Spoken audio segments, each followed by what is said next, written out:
So just a short introduction of our seminar. You know that this is one piece of the seminars provided by European partners of PALIB Project concerning the two main topics of the project that are e-libraries and research repositories. Yesterday we had the greetings and the wishes from Nedal, the NEO of Palestine, and he was confirming the importance of this project for Palestinians, but not only. The topics are very relevant for all universities in the world. I just introduce our speakers, who are Grazia Di Bartolomeo, who is the head of the University Library System of Università dell'Aquila, and Antonella Dinisio, who is the key person in the staff of the library. Later on in the afternoon, an expert from EBSCO will join the meeting, providing specific training on the EBSCO methodologies and tools. So our seminar will be very specific, very focused on the project aims. And so nothing to add, but only a wish to all of you of a good training session, a good day, and successful result from our seminars. So if you don't have something to ask, I just give the floor to Grazia. I think that Grazia will speak for us first. Yes. Okay. We will present the slides. Okay. Thank you very much to all of you, and have a good day. Okay. Thank you very much. Just a moment.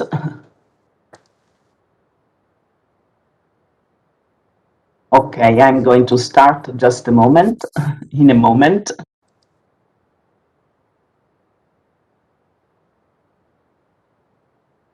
Devo venire? Sì. Okay. I saw that Atamelaide was raising the hand, or I was not, I was wrong. Issues? Okay. No, probably not. Okay. Can you see the presentation? No. No. Okay, just a moment. Just share it. Condividi. Schermata 1. Condividi? Condivido. Schermata. Ok, adesso ci dovresti essere, perfetto, vedi, stai condividendo. Però io voglio condividere questa. Ok. Can you see the screen? Can you see? Yeah. Yes. Okay. Thank you very much. Good morning, everybody. I thank you, Professoressa Tozzi, for the introduction. My name is Grazia Di Bartolomeo, and I am a librarian at the University of L'Aquila. I'm going to introduce and present the UNIVAC library system, which is the library system of the University of L'Aquila. The presentation will be held by myself and by my colleague, Antonella Dinisio. We will exchange positions because we will present some of the aspects of the university library system, each one in a different way. Okay, so first of all, I would like to present a summary of the speech, of the presentation that we are going to give today. Okay, the UNIVAC is the university library system of the University of L'Aquila.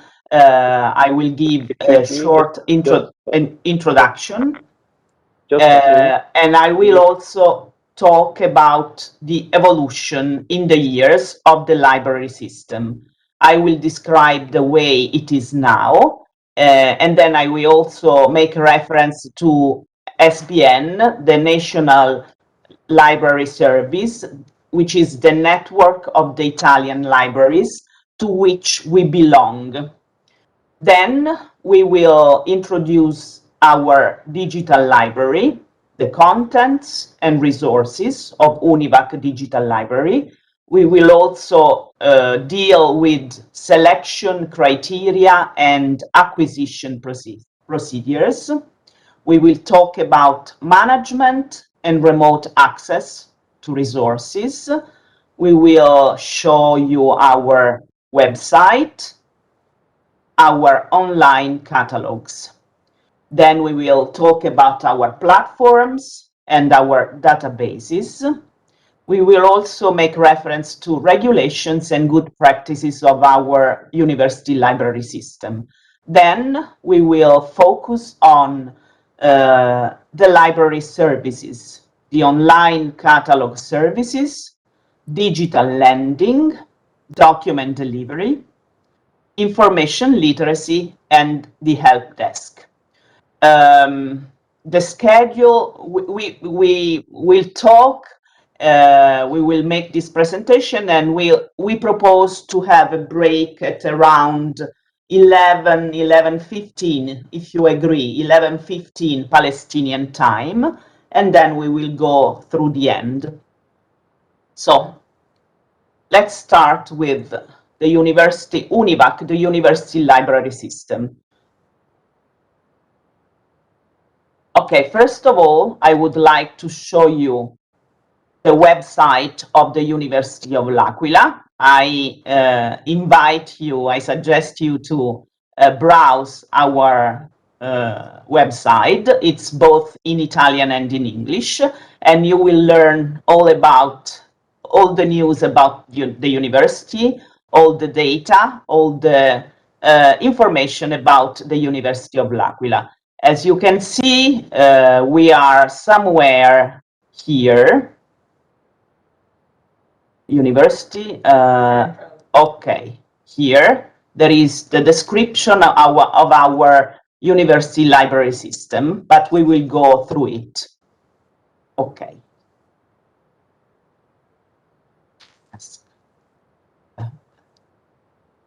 Okay. Okay, just some figures concerning the University of L'Aquila briefly. In the academic year 2020-2021, about 18,500 students enrolled. We have an average number of graduates per year of 3,100. Teaching staff is made of about 580 professors, researchers, etc. And the administrative staff, technicians and librarians, is about 445 people. The University of L'Aquila is organized in departments. This is a brief picture of the organization of the University of L'Aquila. The departments are the following: biotechnological and applied clinical sciences, civil construction, architectural and environmental engineering, human studies, industrial and information engineering and economics, information engineering, computer science and mathematics, life, health and environmental sciences, physical and chemical sciences. Our departments promote, coordinate, and organize research activities for one or more sectors or scientific disciplinary areas, sharing the same objectives and research methodologies, and promote, organize, and carry out academic teaching within the university. Okay, now let's look at the evolution of our UNIVAC library system. In the beginnings, there were many libraries, many university libraries. They were very small, they were separate, they did not connect with each other. They had separate budgets, separate catalogs, separate holdings. In the 80s, what used to be institute and department libraries developed into faculty libraries, but they still did not connect with each other. Then, in the 90s, faculty libraries developed into a library system, a growing organism with shared vision, objectives, budget, actions, and regulations. And this happened around 1997. What is the mission of UNIVAC library system? To preserve, update, and promote the use of the university bibliographic and documentary collections, to guarantee the widest possible access to scientific information, to support UNIVAC research and teaching activities, and to support the users of UNIVAC libraries. So this is our mission. Okay, now let's describe how it is organized. The university library system, it is at the moment a network of 5 libraries which offer support for teaching and research activities carried out within the university. The 5 libraries are organized and distributed as follows. Okay, we have basically 3 campuses in town, 3 places where departments and libraries are located. So there is the so-called Central District Campus. We call it Polo Centro, where there is the Humanities libraries and the Economic libraries. Then there is the so-called Coppito Campus. Coppito is a district of the town of the city of L'Aquila, a suburb, I would say, where there are the Sciences Library and the Medical Library. Then there is this 3rd campus, Royo, which is a nice place 10 kilometers far from town, up the hill, where there is the Engineering Library. UNIVAC library system carries out its activities under the supervision of a scientific council. This scientific council is composed by 5 professors who are representatives of the departments of the university. Then there is a president elected by the council, a representative of the students, and the library coordinator. Some figures about our library system. Basically, I want to concentrate on how many paper monographs we have in total. We have about 217 and 445 books, paper books. Then we have paper periodicals. We have electronic journals in total, 315 electronic journals in total.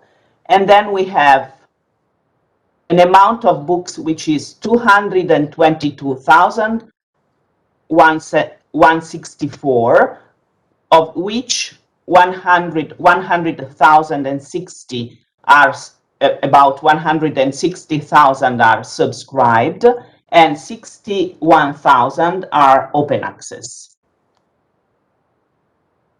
Okay, let's have a look at the catalog. The catalog, which is the heart of the library. Until the early 90s, we had card catalogs. Each library had its own card catalog. Then the University of L'Aquila joined the Sbn Online Catalog. What is this Sbn Online Catalog? Sbn is the National Library Service Catalog, to which are connected all university, municipal, regional libraries, cultural institution libraries in Italy, where the holdings are shared and can be seen from each library. So we joined this online catalog. The UNIVAC online catalog contains all the data of all UNIVAC libraries. So it's the only catalog of all the holdings of the University of L'Aquila libraries. It has a very friendly platform. You can search by catalog, the catalog by title, author, subject, or choose an advanced search mask allowing for combined criteria. You can also search by topic or list and see the books by their covers. You see really the covers of the book, or you can visualize them as if they were on the shelf. The results can be shared on Facebook and Twitter. I am going to show you briefly our catalog. This is the interface of our Sbn Catalog. As you can see, you can place the search here. We can, okay, first let's have a look. First of all, let's have a look at the interface. As you can see, it's very descriptive, very friendly, and also very colored. As I was saying before, you can see here the latest, the new titles, the latest acquisitions, and you can browse them, and you can see their covers.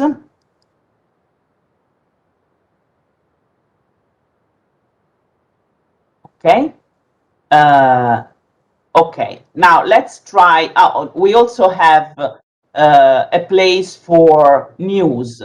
So we also show our latest news concerning information about how to access the library, especially in this period of pandemics. We have had lots of changes in timetables, opening hours. So we had the room here on the interface of the catalog to show all the news, so we have given information on how to access, what are the timetables, how to get books from the library, how to return books. Okay, so if we want to make a search, sorry, just a moment. Okay, let's try with the search. For example, we want to see if this author is in catalog, and so we place the search. Okay, Ferrante Elena is an Italian writer. We see that we have two books, only two books. This is the card catalog. As you can see, we have the title of the monograph. We can also see, we can click on the title. We can see what it contains. And we can also see in which library of the University UNIVAC library system, in which of the library it is located. We can have a look at the map, and we have information about the library. Okay, details, we go to the card catalog details. So we have the information, the description, it's a monograph, the title, the author, all the information. So we said already that we also know where to find, in which library to find it. Okay.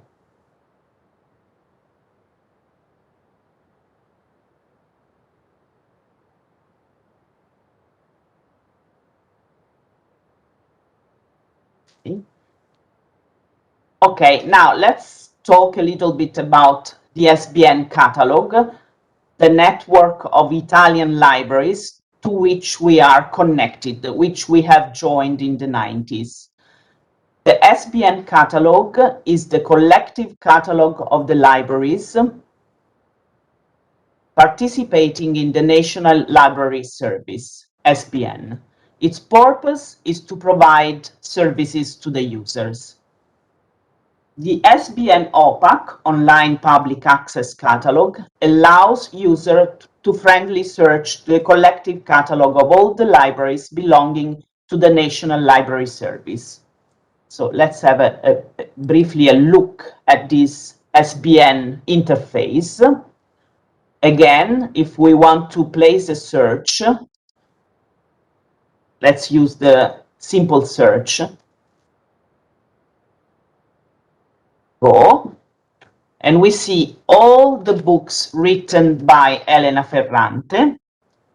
As you can see, what we can do is to choose, we also have other information here about the author, about document time, about subjects, and Dewey classification. We can, for example, we can choose one of them. Let's choose this.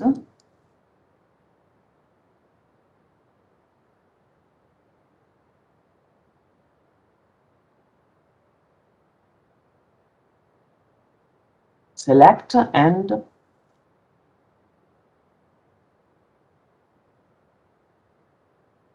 okay.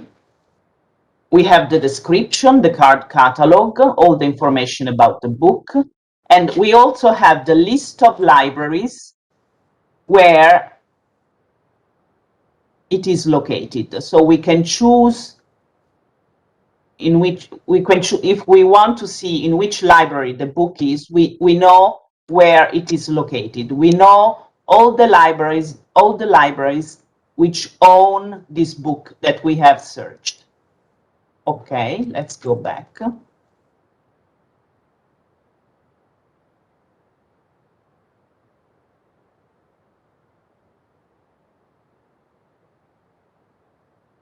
Okay, let's summarize what we have already done. Through the SBN OPAC, it is possible to identify documents of interest, find libraries owning these documents and access information on single libraries, access local catalogs for further information on document availability, access the online loan or reproduction services in case the library joins the SBN interlibrary loan system, access the authority records, controlled records finalized to guarantee the uniqueness of some access points of the catalog. Okay, briefly, I will describe again this National Library Service, although I know it is a subject that was already dealt with yesterday. Anyway, the National Library Service, SBN, is the Italian libraries network promoted by the General Direction of the Heritage and Cultural Institutes in cooperation, sorry, just a moment, I'm trying to,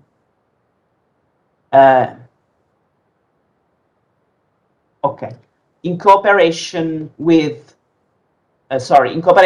regions and universities, with the coordination of the Central Institute for the Union Catalog of Italian Libraries and for Bibliographic Description, called ICU, and we are going later to see what are the functions and what is the role of this institute.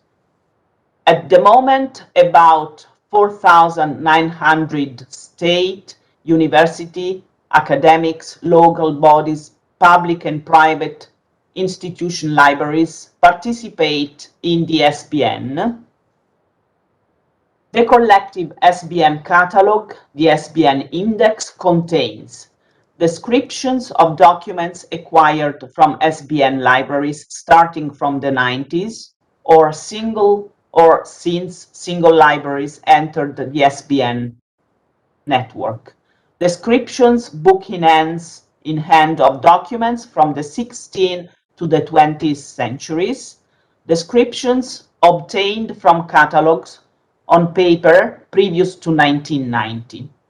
The database of SBN OPAC updates quickly. so the index, the so-called index. This OPAC, this system, this network is managed by ICCO, and we are going to see what are the tasks and the functions of the ICCO Institute. ICCO is Central Institute for Union Catalog of Italian Libraries and Bibliographic Information, Istituto Centrale per il Catalogo Unico delle Biblioteche Italiane e per le Informazioni Bibliografiche, which started its activity in 1975 with the task of cataloging the entire national bibliographic heritage. In order to achieve its goals, the Institute cooperates with the Italian libraries belonging to different administrations, so that they can be university library, public libraries belonging to provinces, regions, cultural institutes. This ensures an equal development of services throughout the nation. The main result of this collaboration was the establishment of the National Library Service, Servizio Bibliotecario Nazionale, SBN. This national online network, to which the libraries of national and local institutions and universities are connected, constitutes a base for the national collective online catalog, which is managed by the Institute. Sorry. In order to improve, just a moment, I want to move this. Okay. In order to improve the knowledge, sorry, just a moment, I have to.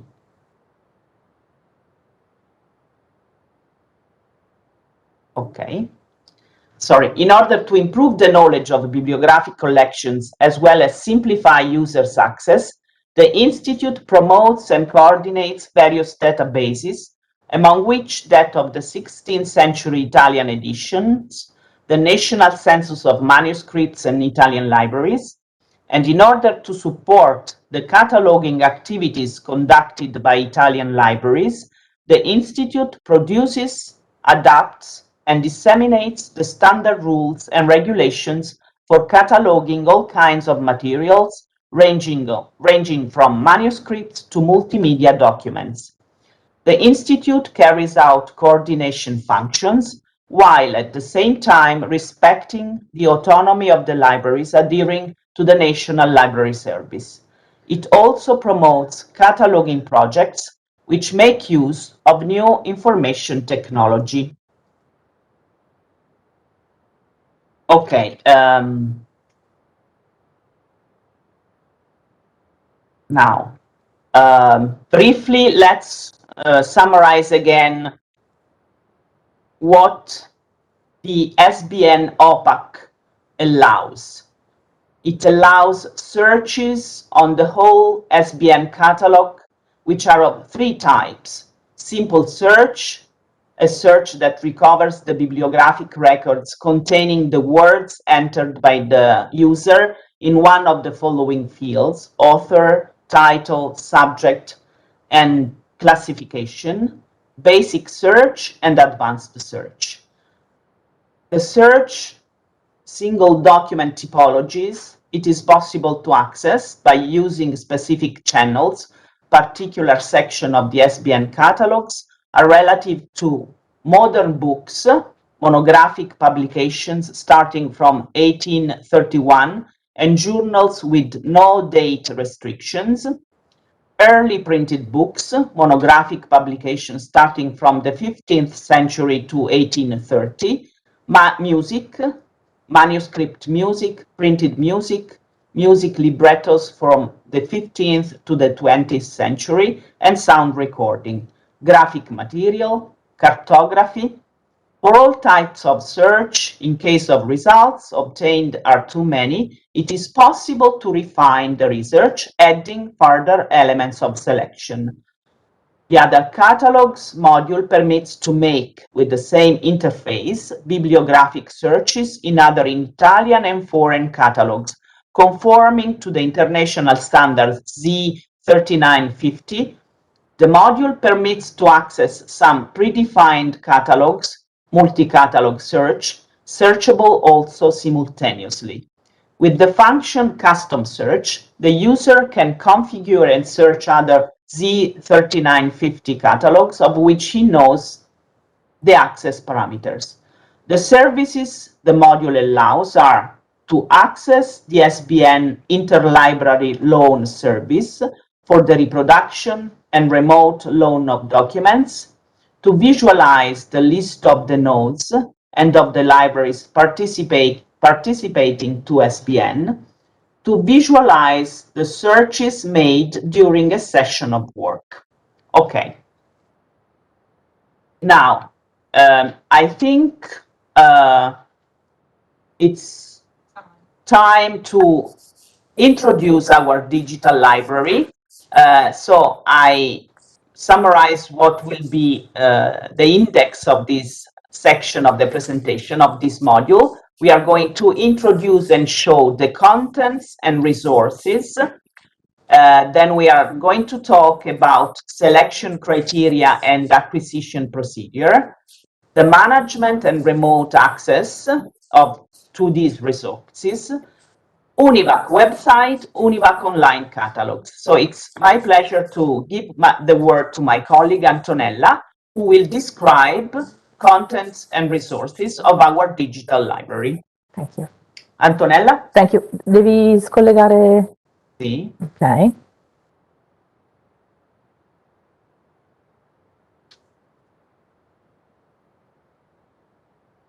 Okay. Here I am. Good morning once again to everybody. It's my pleasure and honor to be here. And what am I going to do is give you a more detailed look at our digital library, starting from numbers. This is the situation. These are our contents and resources. As Grazia was saying before, showing the numbers and figures of our university, you already saw some of this number. And our contents and resources are divided between ebooks, journals, and databases, which are mainly sometimes the same kind of contents, which is organized in a different way, just to meet the user's need. And as far as what regards available ebooks, we have more than 222,000 available ebooks, which are split into two separate groups, which are interconnected and reachable at the same time. We have subscribed collection, and let's have a look at some of them. Excuse me, Antonella. Yes, there is an echo in the sound. So please mute all except the speaker, please. Okay, you have to mute, maybe. Is it better now? I have to talk if you want to. Yes. It's better. Okay. And these are the collection, the ebooks collection. This is the page in which we find a list of our subscribed collection of ebooks. They are listed in alphabetical order. It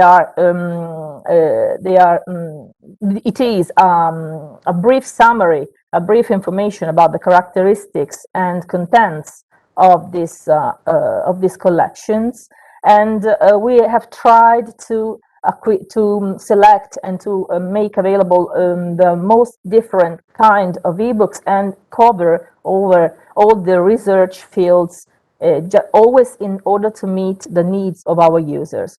For example, one of the most important collection of ebooks, Italian. This is an Italian publisher. This is the interface that our users can see and search. As you can see, this is a very easy, intuitive, and Google-like mask search.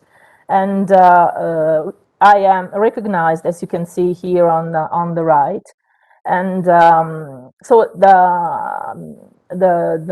value of having here the collection is that the user can list in alphabetical order and access in a very direct way which are the most interesting one for their research.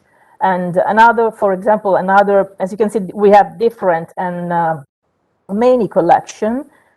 And for example, this is a very interesting handbook of psychology, which is available to our users. Another one, another interface, another publisher, but the same easy interface, the same easy publication of information. So we have the information that this is a full access full access content, and what is available is just online. So among all that more than subscribed collection, we have also OR databases, open access databases of ebooks, which are very important, and we find them listed in these other pages. We have Italian ebooks, we have international ebooks, we have, for example, the directory of open access books, which is a very important database of ebooks, of open access ebooks, and there are more than 43,000 academic peer-reviewed books from more than 600 publishers. So we found very high numbers, we found very important numbers, but there is still more to access, because even if this databases, even if this collection of ebooks are great and wide, there is always more to find. And so that we have journals, for example. So also more than ebooks, we have journals, and we have a point to access our more than 230,000 journals. And this is our catalog. This is the publication finder of our Cerca, which is a wordplay for cerca in Italian. It means find, look for, and Aku means Aquila. So it's a wordplay to find and to help our user to search the catalog in using the title of the publication. In this case, using the title of the journal. And the use, as you can see, is very easy. The interface is very easy, is very simple, is very light. And let's try a search. For example, New England Journal of Medicine, which is one of the most important journal of medicine.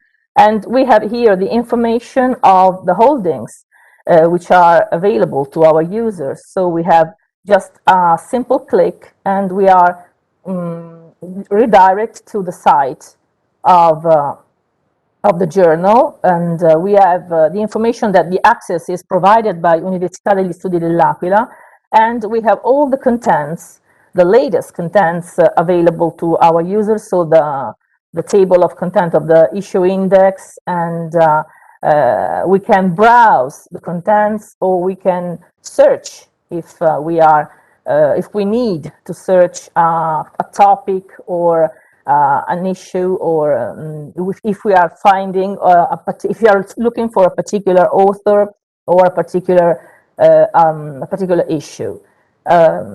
Coming back, the third type of resources that we made available to our users are databases.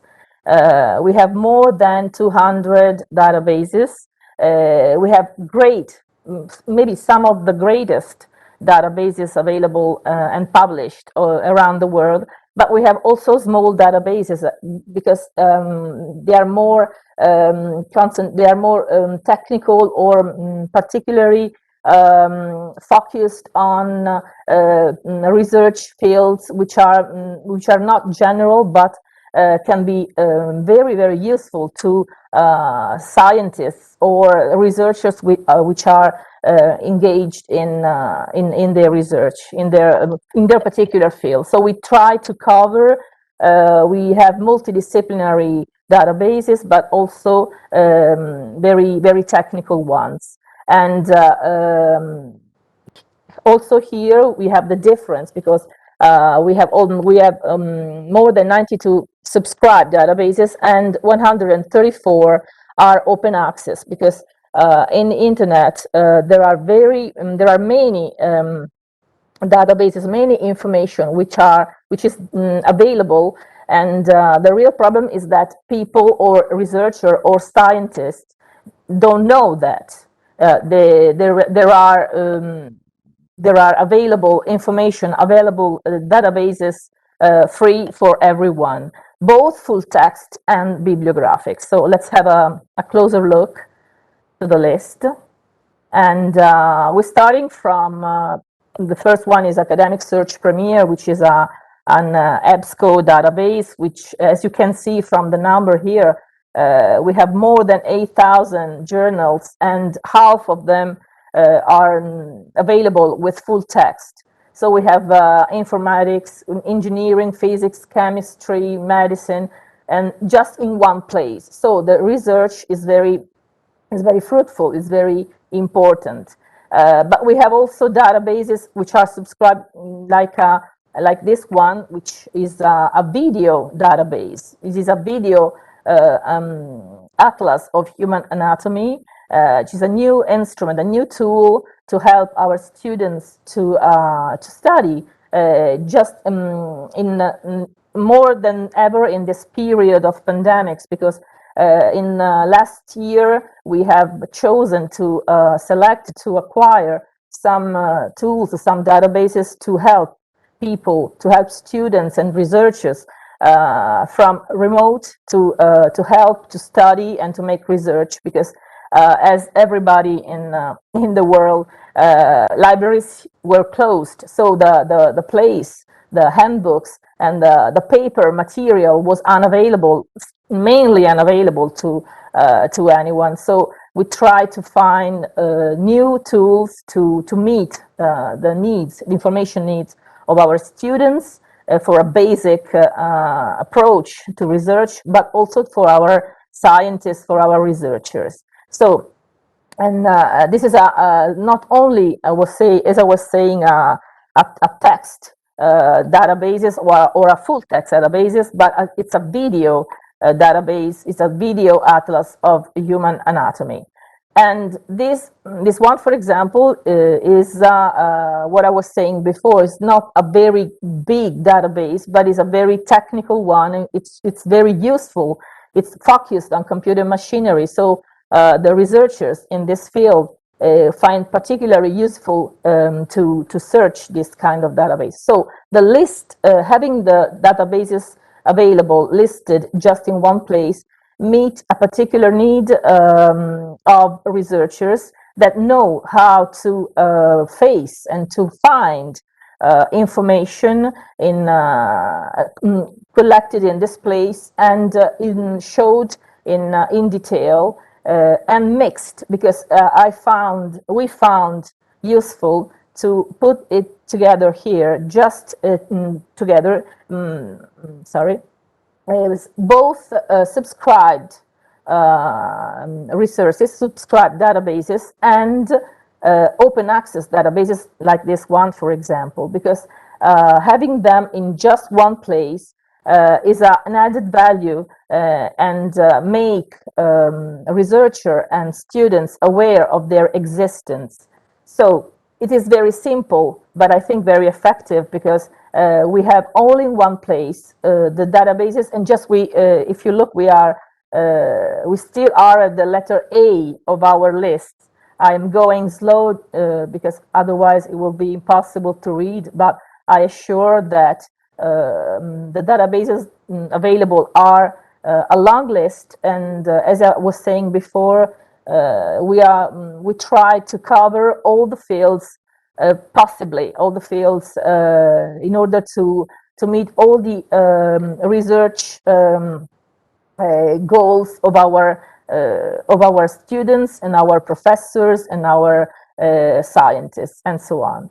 So this is an overlook of all our contents and resources. Sorry, and the following step is to understand and to discover how these resources, databases, journals are selected and acquired. And for this, I'm returning the word to my appreciated colleague. We are going to talk about selection and acquisition, selection procedures, selection criteria, and acquisition procedures of our electronic resources. How do we select and buy? How do we choose and buy our electronic resources? Okay, the inputs usually comes, I would say, by professors and researchers. They propose through an online form or through a mail an electronic resource which they think is relevant, is important for their work, for their research activity or educational activity, teaching activity, or by, of course, publishers through their sales managers. They propose, they make an offer, they propose usually new resources or updated resources or whatever is in their opinion relevant, interesting for the universities. Or we, as librarians, select some resources that we assume are important or relevant for the teaching activity of our departments and of our professors.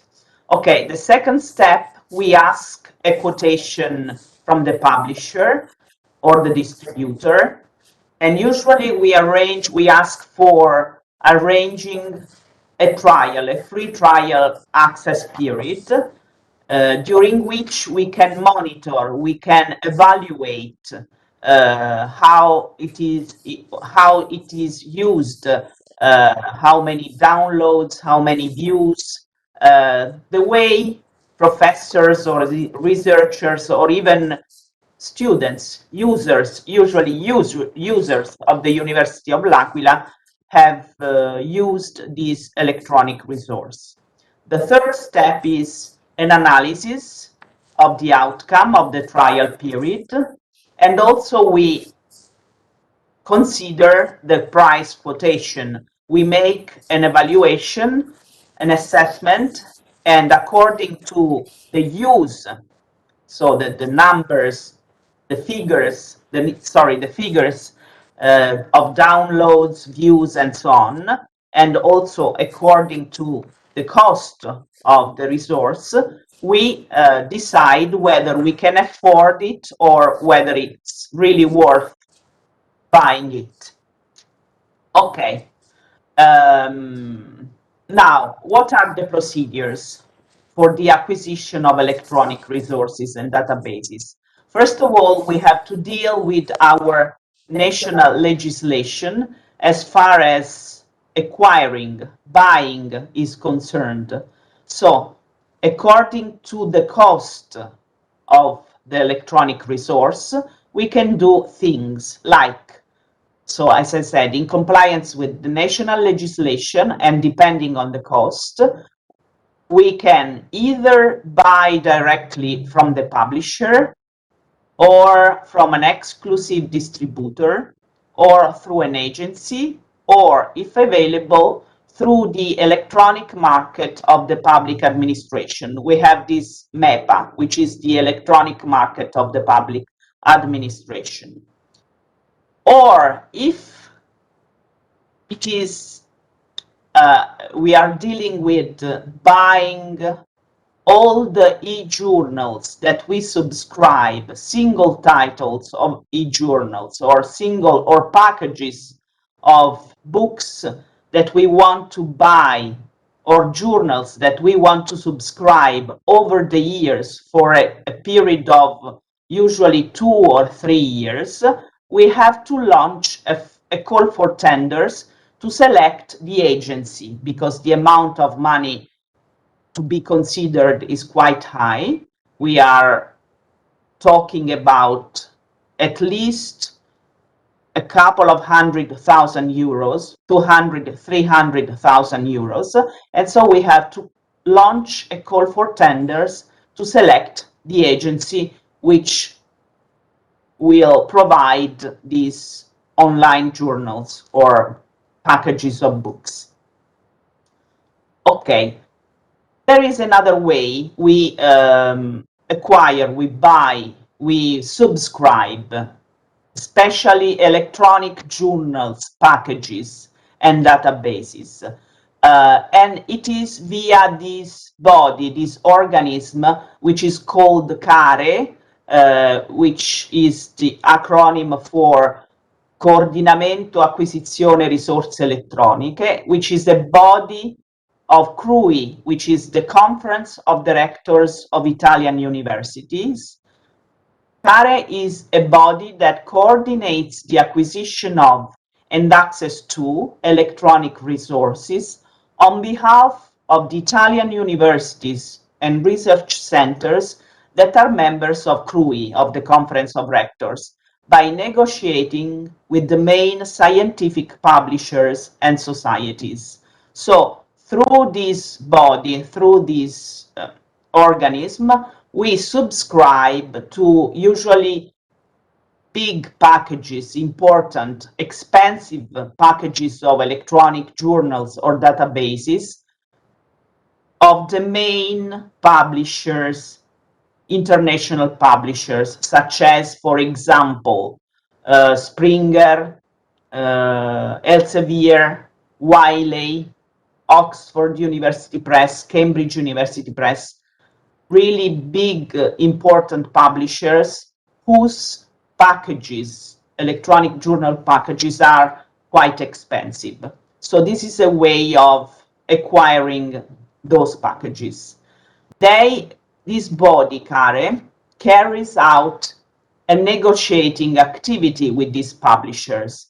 And as a result of this negotiating activity, they sign a contract which is signed officially by CRUI, the Conference of Directors of Italian Universities, on behalf of the member institutions. So if we are, as we are, a member of CRUI, a member of this Conference of Rectors of Italian Universities, I mean the University of L'Aquila is a member institution of CRUI, and so through this body we subscribe packages of electronic journals with the authors, with the publishers.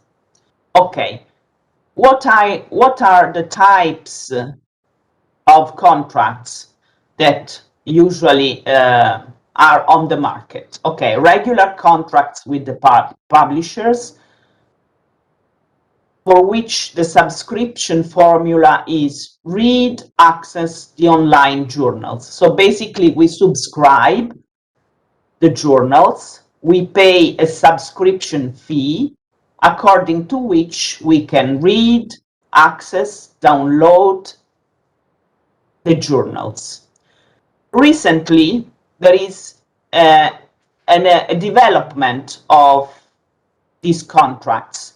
Those are called transformative agreements, for which the subscription formula is read and publish, which means that, okay, we subscribe the journals packages through CARE, but the type of contract is read and publish, which means that authors affiliated with the institution belonging to CRUI and subscribing the contract may benefit from discounts for publishing in open access in the journals instead of paying their APC, the article publication charges.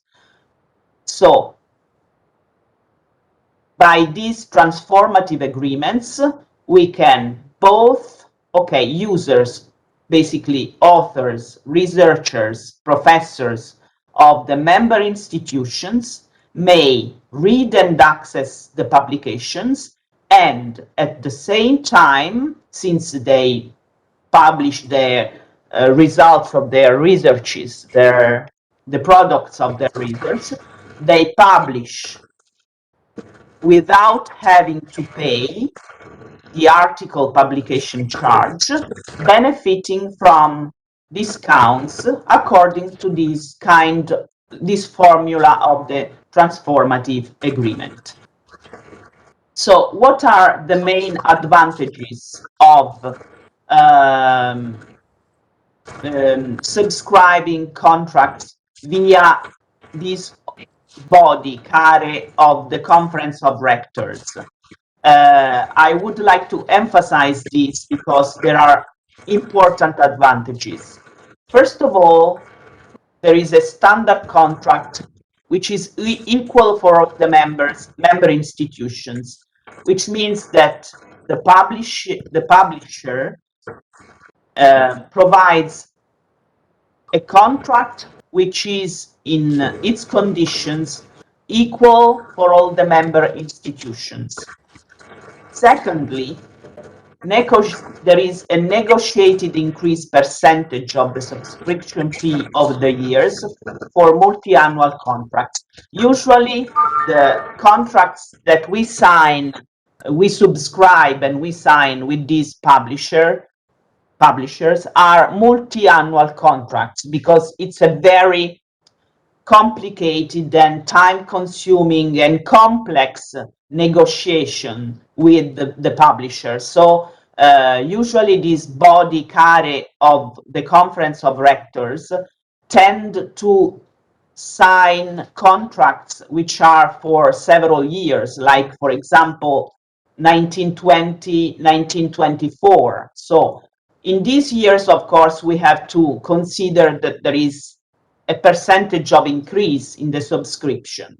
So by signing these contracts through this body, the increased percentage is negotiated, so it's fixed. We know since the very beginning that the increase over the years can be 2%, 2.5%, increasing no more than that.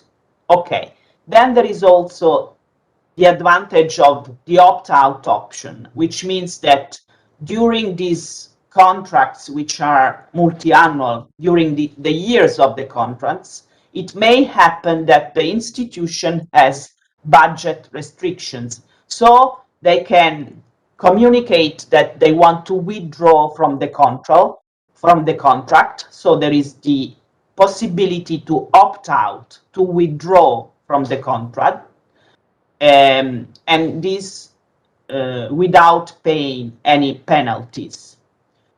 Then, last but not least, I would say, there is no need to rely on, by signing these contracts through this organism, there is no need to rely on the institution's own staff, which is a very complex and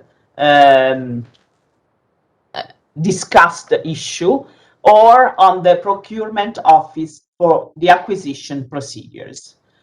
Usually, and I don't know what the situation is in your university, anyway, there is always a problem of shortage of staff, especially in the libraries, and these procedures are very time-consuming, very complex, and very technical. So the fact that we can rely on an external body which is specialized in this negotiating activity and in dealing with the publishers is very helpful.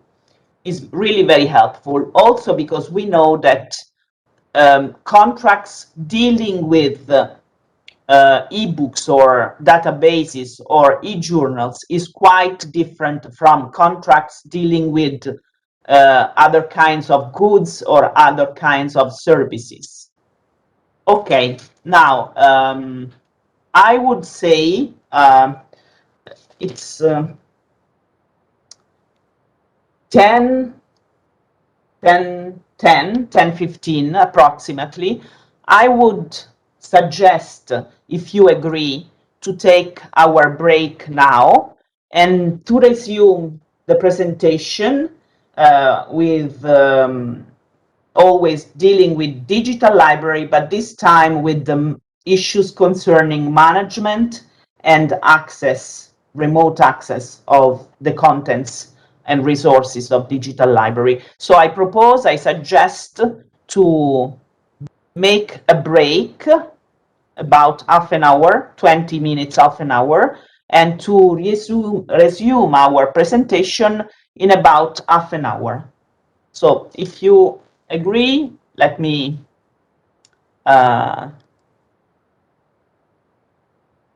see. No problem. Okay, do you agree? Is that fine with you? Okay. According to me, Okay, I am represent myself just. thank you. Okay. Yes, okay. Okay. Okay. So it's 10:15 now.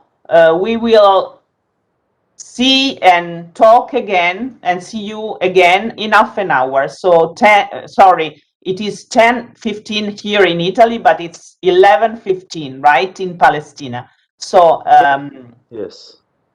at 11:45, we will proceed with the presentation. Okay? Okay. Okay. Have a good break, and we'll talk to you later in half an hour. Okay? Thank you for your attention. See you, Okay, thank you see for you your later. presentation.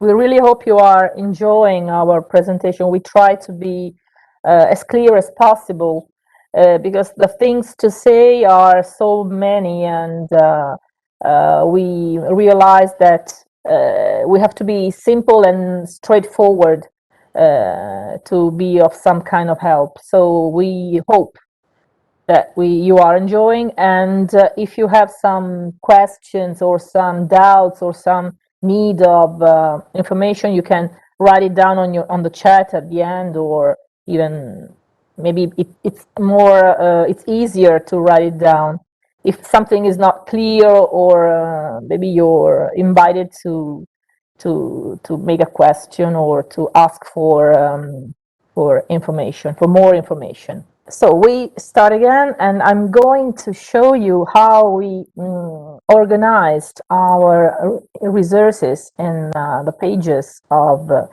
our website. And we choose the simple way because the e-resources are organized in a simple way, and we try to figure out many solutions. And the goal of this flexibility was and is still the meeting of any possible information need of our users, because each research is a different journey. Each researcher has a different goal. So we try to figure out and the possible solutions to their questions and to their problems. So we have first of all, we have our discovery. The Cercacù, which I explained before, is a wordplay with the name of our city and the meaning of look for something. And with our discovery, you can try a simultaneous search of almost all the resources. I say almost because some of them, very few, but some of them, for technical reasons, are not compliant. So we have been forced not to integrate them in discovery. But the results are very large. So it's a kind of general entry, a very, very general search. So you have something in mind, you have a topic in mind, and an author, and you search, and you want to know if in all the e-resources, on almost the e-resources, there are some contents, articles, ebooks, documents in general. So the use of filters to narrow the results is almost compulsory. You have to narrow the results. Another approach is the grouping by type of the e-resources. And we have three pages with direct links to available databases. So if I need a database, I go into the page of databases.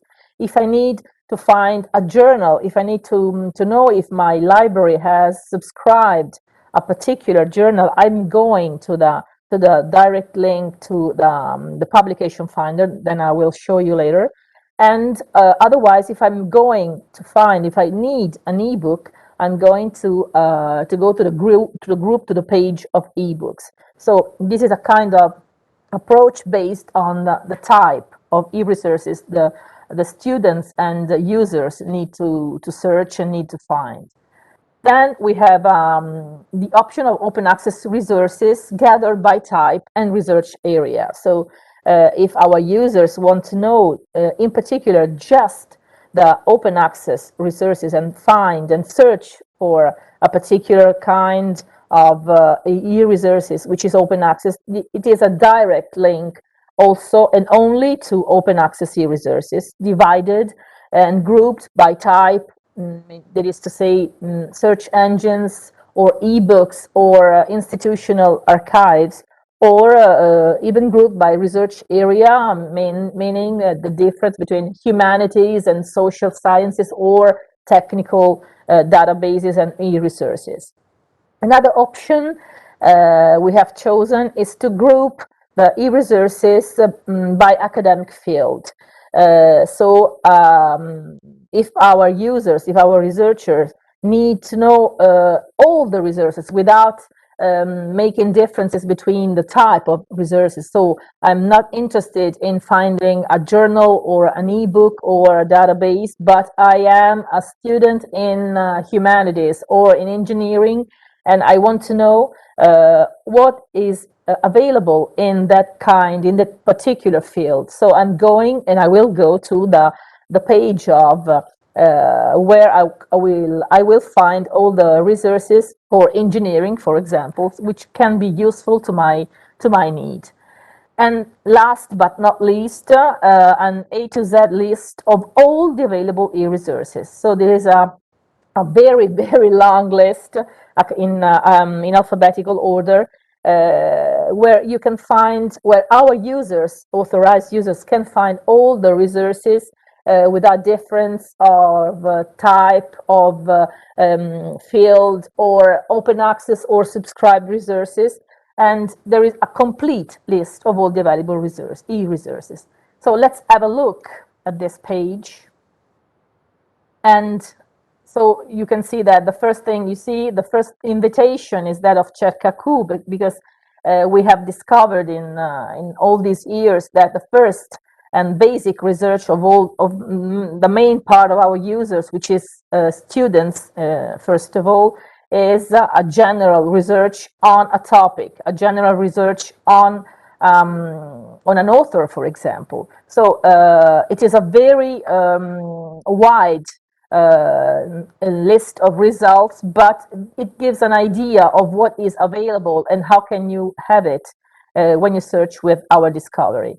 Then I was talking about the menu by type of resources. So we have all the databases and articles here, or the e-journals, the publication finder that you can check by here, and the ebooks are listed in alphabetical order. The collection of ebooks that we saw before are listed in this page. And another thing I wanted to say is that we have multiplied the links and the points of access to information, because having too much information, too much information in on a website sometimes is like having no information at all, because students and users in general have the fear to miss the link, to miss the path to the right content. So we try to multiply and try to offer many solutions, because the way to arrive, the way to search, it could be as clear and as easy to reach as possible.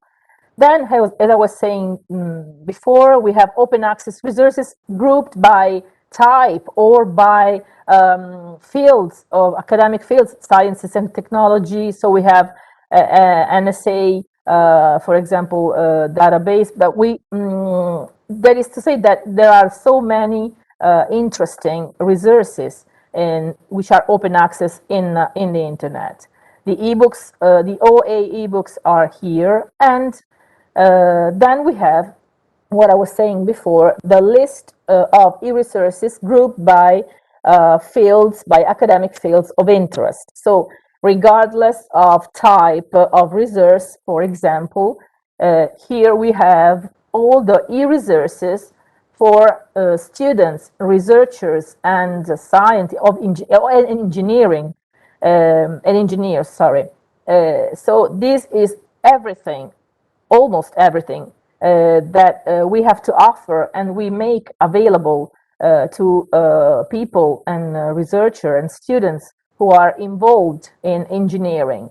And we try to offer very important databases, very large databases, but also, for example, open access e-resources, which could be as useful as subscribed resources to those who make research in this field. So this is a unique point of entry based on the fields of research.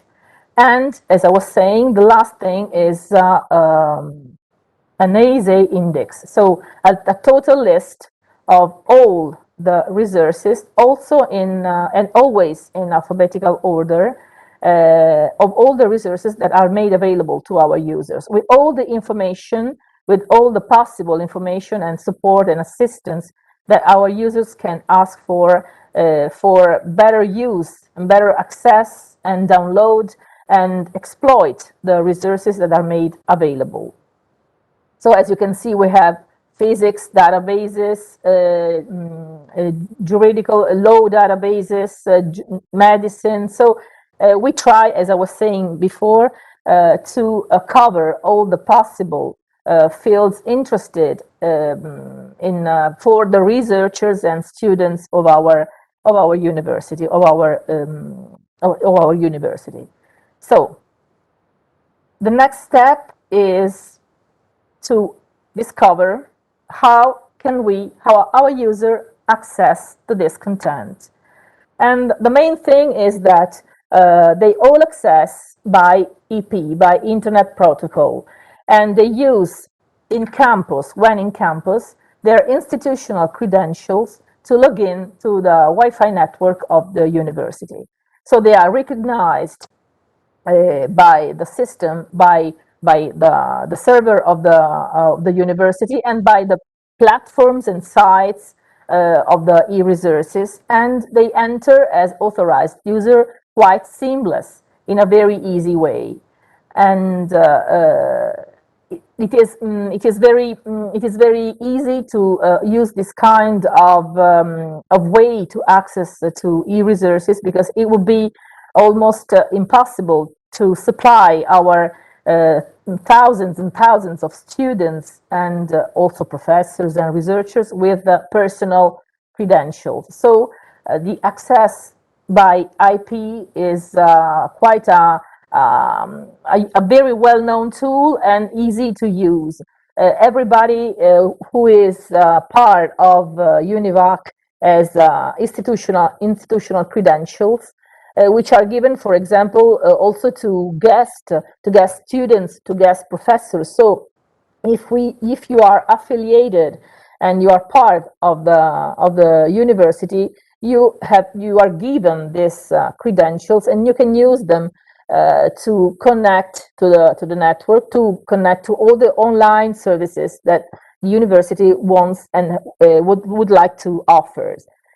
As concerned remote access, there are you can see here three kind of access, but mainly the mainly part is the access by easy proxy, which is an easy way to access and to make with institutional credential to make login and acquire an IP which is authorized to access all the sites.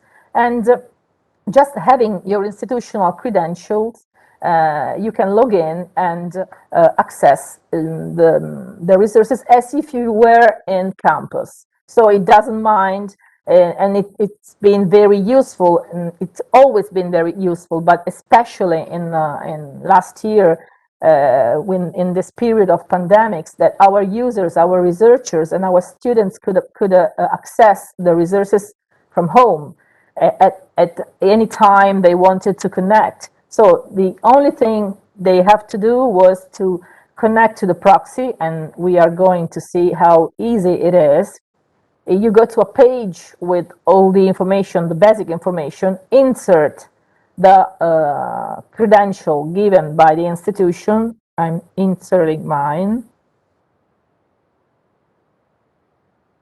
And in seconds, being redirected to the pages of the page of the e-resources. In this case, it is the Italian page. I'm going to the English one. Here I am, and it is like if I were in campus. So when our students and our professors are home, and they have been home all last year, as they can work and search and access all the contents as if they were at the university. The second type of access when off campus is a kind of double check, because there are some databases which requires particular check on control on the access, and so you have to navigate. So you have to be in campus or off campus with Easy Proxy and add some personal credentials to access a very few databases. It's just a double check. So Easy Proxy remains the access by proxy, so the access by the number of IP, unauthorized IP, remains the main thing. And here we have to add the personal credentials to enter, for example. I'm going to show you this particular database, which is very important. It's a database of Italian, all the information available about the Italian companies, firms, factories, and so on. And so I am now navigating in campus. So I am using an authorized IP, but I have to add my personal credential to be allowed to enter the database. So it's only a double check. It's only a request, a precise request of the publisher, which has to protect all the contents of this particular database, which is very important. So the third way to access, which is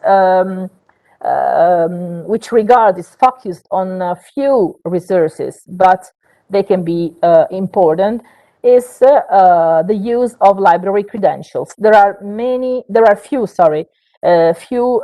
sites, few resources, few journals that ask for a personal login.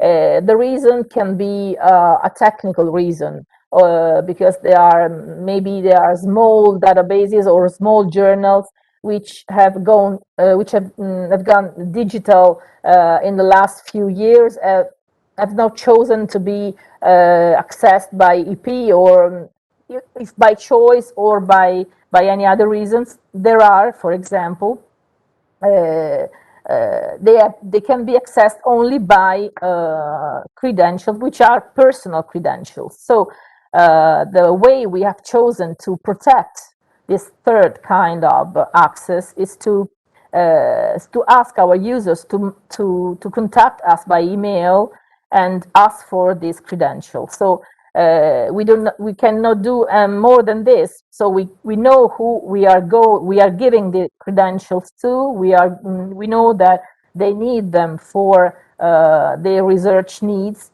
for the research goals, and we supply credentials to our students and our professors who formally require them by email. So, for example, this is a very, it's an Italian, I'm going to look for appalti and contratti, which is a very useful journal, a very useful database, which is a law and juridic journal, which is so full of information. It's an Italian publication. It's very useful to our researchers and even to our colleagues. And the only way to access this content is to ask for personal credentials. In fact, we have given a closed lock to this information and invite all users who need to access this particular resource to write a mail to this address. And the colleague who receives the request gives the credential. I'm going to show you. It's very easy. The difference is that, sorry, any problem? Okay. The reason is that it's more similar to a personal login, as if the library was a single person who personally buys a resource. But in this case, the library is not a personal thing. So we are sharing this credential with in a controlled way. We try to check and we try to we know who we give the credential to, and I'm going to show you. So, okay, here I am, and I am going to download the entire last number of the publication. So as you can see, here I am. The main thing is to access by EP. So you have to use mainly institutional credential, even if you are a professor or a student or a guest professor, a visiting students. Our colleagues from IT department supplies credentials to our visiting guests, and they can use for accessing all the online services of the university, easy proxy included. So this is our website. My colleague Grazia showed you before, and this is a very new, because you have to know that it underwent a restyling just a few weeks ago, and we were used to different colors and different layout in a sense, but it's very easy to check. It's very colorful, as Grazia was saying before. We try to use, or better, to use colors to convey information. So there are blocks of information, and the position of the pages regarding the university library system is quite easy to find. There is a link here, or there is another link here. So multiplying the points of access make the goal reachable and easy to understand. And these are the pages, and simplicity is here the choice, also here the choice. And here we have the links to e-resources, useful links, and we're going, and the thing that I'm going to show you in a minute, our catalogs. So let's go forward. These are our online catalogs. This is an overview of all our catalogs, and it is there is also the publication, the precious publication finder coming from Cercacu, from the Discovery by EBSCO. And in particular, these are the catalogs, the online catalogs, which are used to search for books, for paper books, for paper monographs, and ebooks. We try to integrate the search. We try to offer points of access to the search, which can offer the students and professors the widest list of results possible among what is available, both paper and digital. So, as Grazia was showing before, this is our catalog, and this is the English version of our catalog, and it's very colorful, it's very simple, it's very Google-like, and if you want to, you can go to an advanced search and use all kind of input you have to find the documents you need. One interesting thing is that you can, if you want, our users can, if you want, or if they need, select the library in which make the research, or you can choose not to make any selection and discover if the document, if the book you are looking for is in a particular library, or maybe is in two libraries. So it depends. It always depends on the need of the searcher, of the students and the professor. So, for example, I'm going to try a search just to show you how it works. And so, as Grazia was showing you before, we have a list of results with all the information. You find it here, or in the social link to Facebook and Twitter. And I'll show you later, for example, how to access to the online services in the module concerning the services of the catalog, that the catalog offers to our users. I will show you how to access all the online services. Now I'm showing you how to use it, both for searching paper and or digital ebooks. For example, I'm just used a keyword. For example, I'm not showing you. I'm not looking for an author. I'm not looking for a particularly title of a document, but I'm going to search for with a keyword. Sorry. And so I'm having a list of results, a 10 list of results sorted by ranking, and all the information in a small way are present here and I can choose to, for example, to browse my results, because here I have the information about the author or the library in which the document is located. So I chose to I can choose to see if, for example, what I am going to find in the sciences library, the humanities library, because maybe I am a student in humanities and I want to go also in only the humanities library.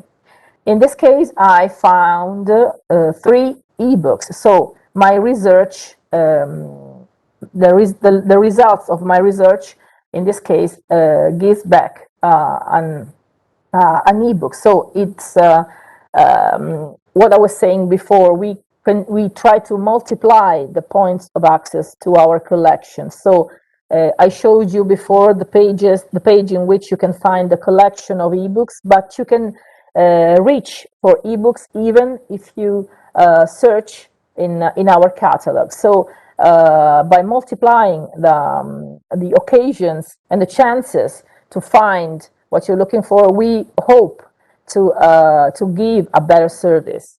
So in this case, I found this ebook and I choose to read, for example, an abstract. So I have an abstract. I have all the details on the publication if I need them. And here we have the number of the name of the publisher, the other information, and the collection from which the ebooks come from. And here I have the link to which go and download the ebook. And as I was saying before, this information warns me and tell me that this is a resource which can be accessed only by authorized users. So if I am still navigating in the university network, I will have no problem. But if I am home, I know that before this I have to link and to log in to the Easy Proxy and have an authorized EP. The way is still the same. So I have to be recognized if I want to access the subscribed documents, the subscribed contents. So if I am clicking on the link, I am redirected on the platform. In this case, it's one of our main platform, engineering platforms, electronic engineering platform, and I am informed, as you can see, that my access is provided by University of L'Aquila. So I am recognized. Otherwise, I would not arrive here in any way. So, and here I am just to choose to download a single chapter, for example, or the entire book. And we always find in all our platforms and databases an easy symbology of access. In this case, we found a green open lock, and we know that all this content can be downloaded by me, that I am an authorized user. So coming back to the catalog and going back to the list, the original list, for example, and dealing with a paper book, I'm going to discover that this book is located at the engineering library in Polo Royo, as Grazia was showing you before. And so in this case, and this I will show you later, it will be more detailed later, I have many choices, and I can see that this document is really still available. I have the opportunity to place a borrowing request, and as Grazia was saying before, I have, for example, the opportunity to look at the shelf, in this case, as if I were in the library, just in front of the shelf, and check if there are some more interesting books beside the one I received as a result for my search.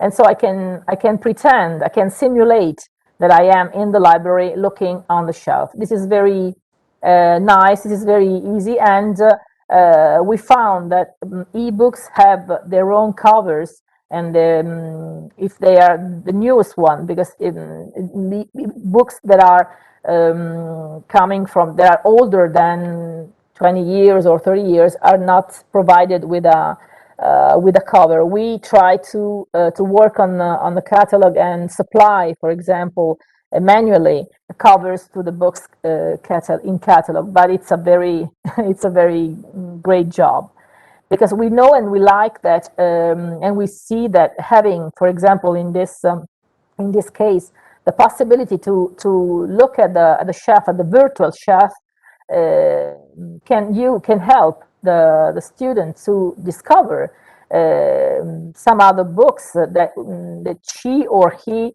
didn't know about. So it's like a good simulation of being at the library. Okay. The second catalog, which is one of our newest acquisition, is MLOL, which stands for Media Library Online, and it's a very nice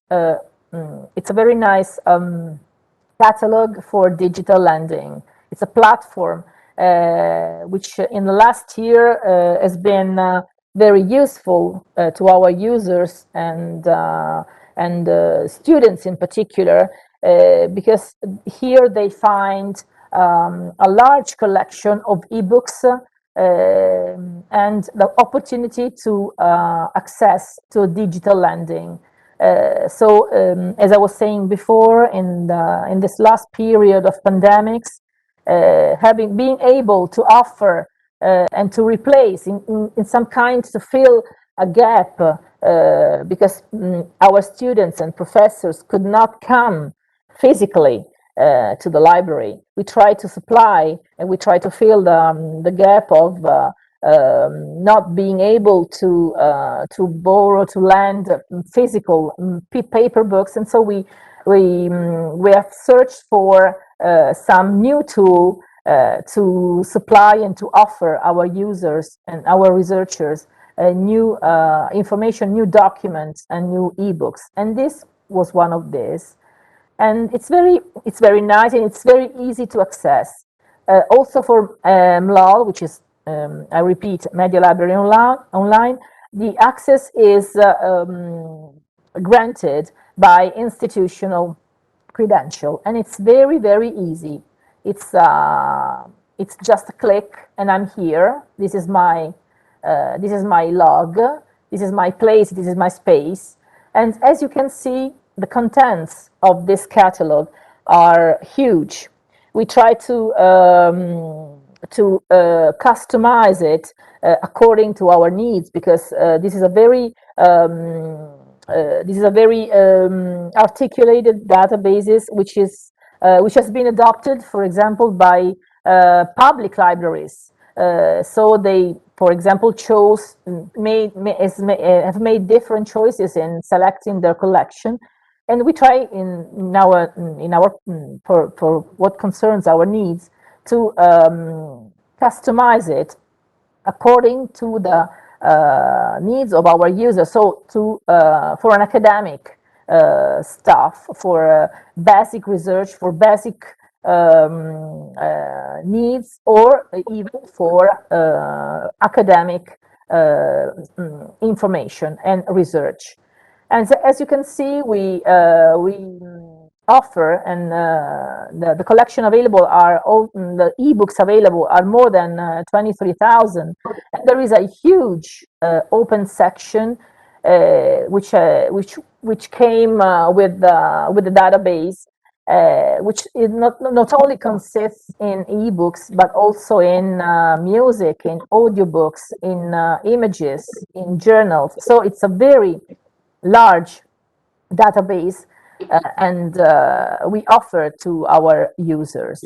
And as you can see, this is very easy, this is very nice, this is very colorful. And if I am going to check for and select for and browse for an ebook, I can, for example, add to the favorites or add to a list, because if I don't want to download it now, maybe I can save it for later. And I have a small description of the content of the book, and if I want, I can download. I have 2 downloads in a month that I will show you later. And if I don't want, I'm going to, for example, to choose for another one. And even in this case, I can try to read, for example, the description, and maybe I'm looking for something to read, or I'm not sure about the content of this book, so I have quite an abstract of it here, and all the information needed to better understand the contents of the ebook, and so download or add to favorites, and so on. So this is the second option to access ebooks for our users. The third one is the publication finder supplied by Cercacu, by the ADS Discovery, which is very precious, which is an interface easy as it can be, I'm going to find for the title of my publication, in this case an ebook, and I'm going to find what I'm looking for in just a second. So as easy as it can be, I'm going to download my ebook. So as you can see, the contents are, we talked about at the beginning of the contents and resources of our digital library. But the added value, as you can see, is that we try to integrate them in many paths of our search, so that our user can have multiple occasions, multiple chances to arrive and to find and discover what they are looking for, and sometimes what they don't know they are looking for, because sometimes I'm talking about mainly about the students, not the professors or researchers. These are different kind of needs and goals, but students often do not know exactly what they're looking for in their research, their basic research, and they need to be they need assistance, and this kind of tool supplies assistance in their search. The second type, the second catalog, the second group of catalogs are our catalogs of journals. Here we find again the publication finder, because as I was saying, this is the interface of the EDS discovery, our cerca-Q. And so by publication finder, by means of publication finder, I'm reaching for both journals and ebooks. So it's a kind of make the same different searches in one place. So that's the secret, I think. And on the left, I wanted to show you the Italian Periodicals catalog. Grazia was saying before and showed you before in detail the National Catalog for Monographs. And this is the National Italian Catalog of Periodicals. It has been established by the Bologna University, sorry. It's almost 30 years ago. So it's a very, it's a well-known catalog, which is very explored and used. It's a very useful tool for all librarians and users. And it's very easy to, its interface, as you can see, it's very easy to use. And let's find, for example, the English interface and look for a journal, for example. What we find here are very useful, is very useful information, because we find a list of results based on the title or the keyword I supplied in my box, in my initial box. And here on the right, I have the number of libraries which in which this particular journals are located. So I discover, for example, that this particular journal is located in 6 libraries. If I click here, I'm going to discover the name and the libraries which possess, which have holdings of this journal. And for example, I here discovered that the first in alphabetical order always is the Library of Engineering at Polo Royo is at Univac. So here I find all the useful information, and this is a useful tool both for researchers, students, but also for libraries, because as I am going to show you in the next module, this is a kind of springboard, and what librarians use to locate journals in other libraries, because for example, the service of document delivery, they need to know what libraries in the country have holdings of the journal they don't possess. So this is the information that librarians need to contact a particular library, and based on what articles or what journals the librarian is searching for. And the second step, the following step, is to contact the libraries and ask for an article, or ask for a document, or ask for information related to the particular journal. So it's a very useful tool, and the added value, for example, is that it can be customized, because each library can customize and narrow and obtain particular interface, customized interface with its own holdings to search. This is, for example, the interface and the holdings, the catalog of the journals of our engineering library. So I'm going to search, for example, for a particular title or an exact title, and I am showing you that the interface is almost the same, but the results are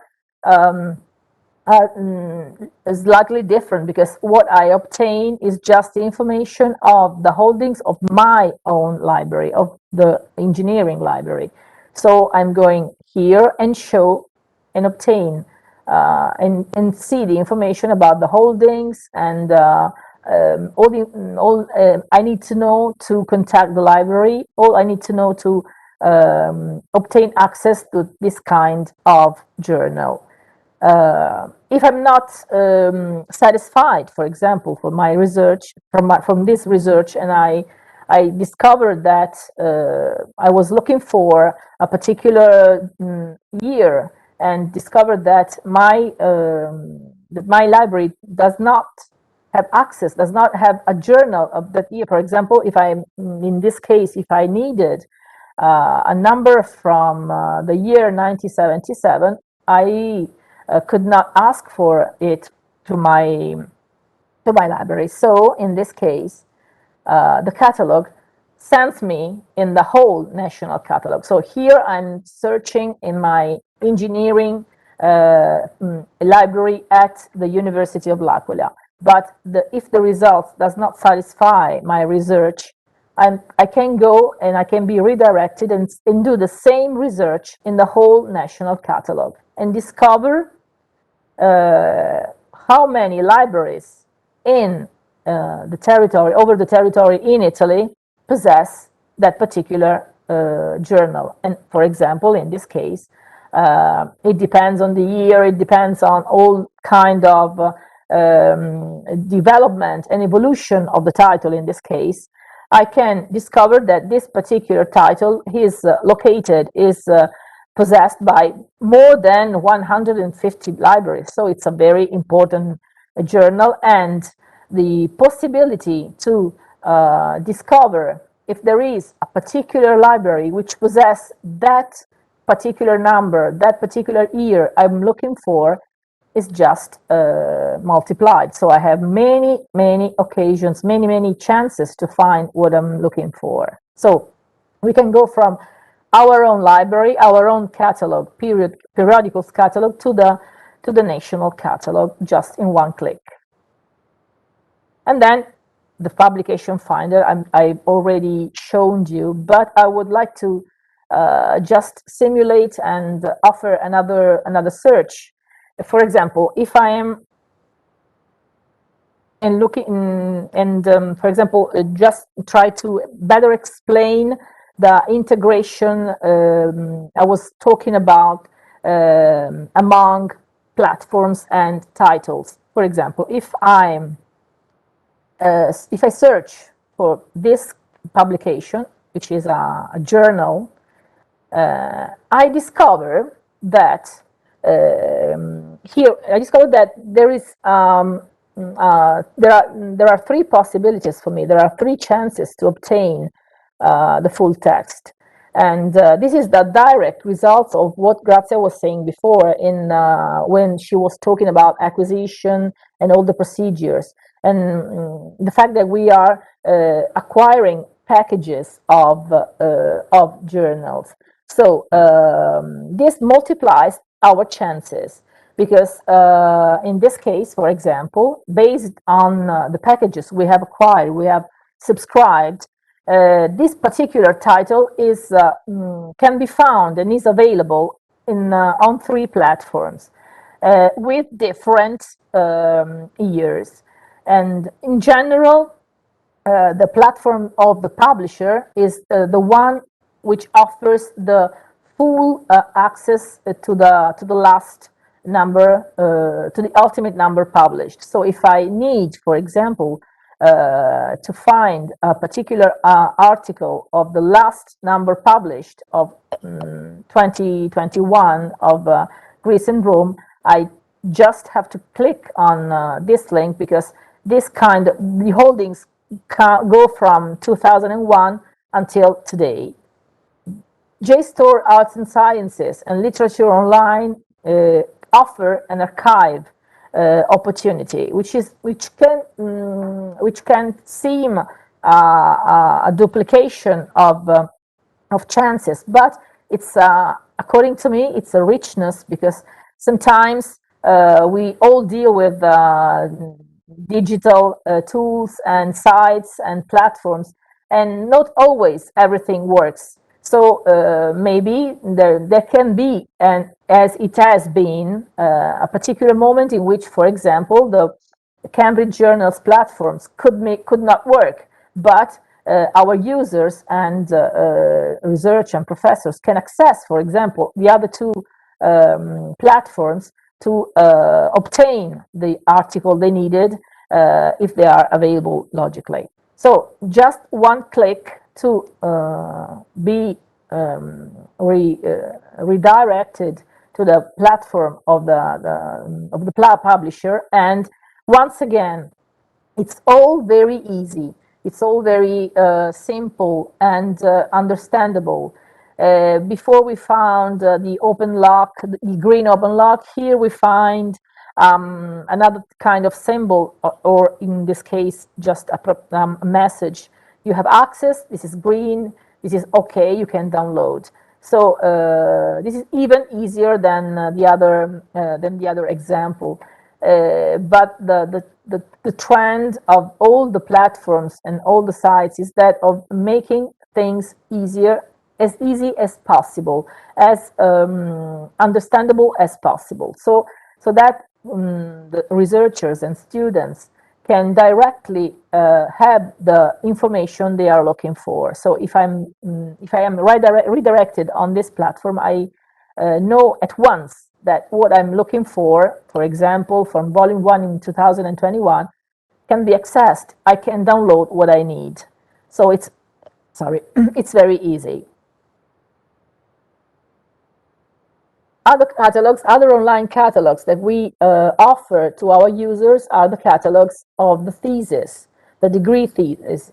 And there is a double opportunity because until the academic year 2018-19, the theses were only in paper. So all the procedure was led by professors and students and other colleagues, administrative colleagues of university, and at the end of the path after the degree, the discussion of the degree, all the paper theses were brought to each library. So each library has its own paper archive and until the academic year 2018 and 19. And its interface catalog. So it's quite a single access to paper thesis. And the paper thesis, a paper archive, here we go, is quite the paper archive is quite a delicate situation because So each library, as you can see, has its own catalog, has its own archive.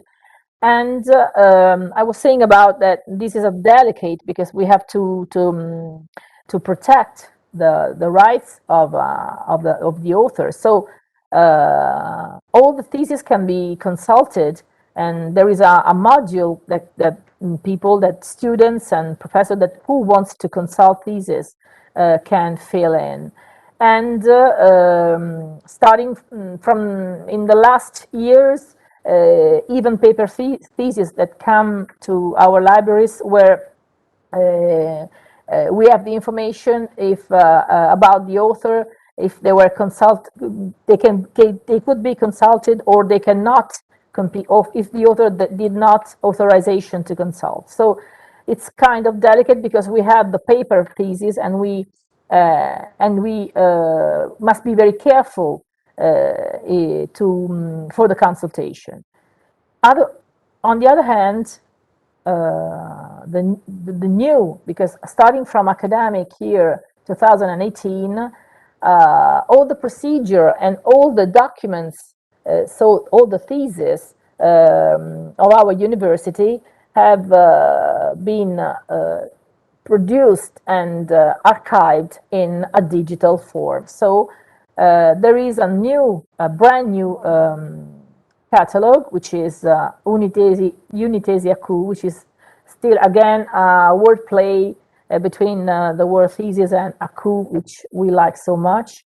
And it's a very easy and a very smart catalog to browse, for example, and we can make a research looking for a particular author or a particular argument, or even better, talking about thesis, we can browse the course or the typology of the degree.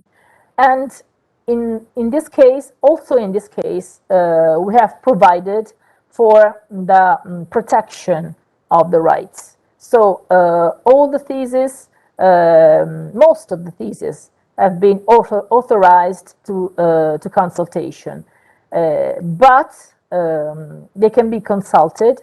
The full text can be consulted, but not the metadata. For example, everybody can access this catalog, can read the information about the thesis, but when arriving to the downloading of the file, this is the permission that can be downloaded only if who is looking for information is in an internal network. So it's not open in a very broad way, but we try to protect the rights of our author and ask for a connection with internal networks. So if I'm not navigating in the internal network of the university, or by proxy is the same as I was saying before, it will not be possible for me to download the thesis. Otherwise, there are theses, for example, like this one, the symbol is just this, which have not been authorized to consultation. So it doesn't matter if I'm navigating inside or outside the network. The author has not given his permission, and the file is not available. The only thing that can be done if I'm interested in the thesis is to contact the author. So if you click on this button and fill the form, the author will receive a message and decide in an autonomous way if he wants to share or not the thesis. So this is a kind of the way we found to protect, even in the digital form, the thesis of the authors and the students of our university.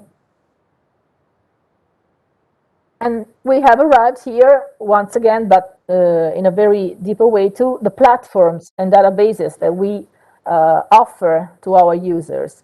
I'm talking about platforms because some of them are huge, are very complex, are very rich, And for example, first of all, we have the platform of EBSCO, in which we can find all the databases we subscribe.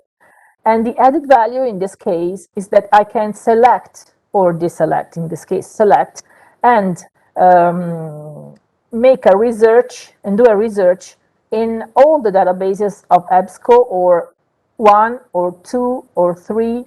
So it's a very flexible, it's a very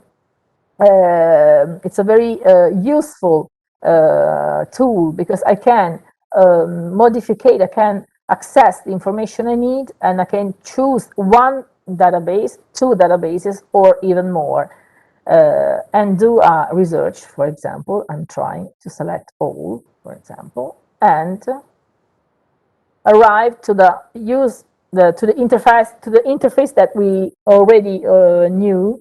And I know in this case that my research will affect all the database that we subscribe through EBSCO. Another interesting, very interesting platform, which is one of also this is one of the new acquisition of our library system, is JOVE, which stands for Journal of Visualized Experiments. And the great thing is that you don't have just full text and articles here, but this is an experimental database. And as you can read here, you have more than 13,000 videos to access. They are all accessible. Just lately we have upgraded our access to this database, to this platform, which our user, especially our professors, like and appreciate very much, because it is very flexible, it is very rich, and offers assistance and contents both for research in all these fields, as you can see, and education. So they can use the videos, they can use other tools to enrich their lessons.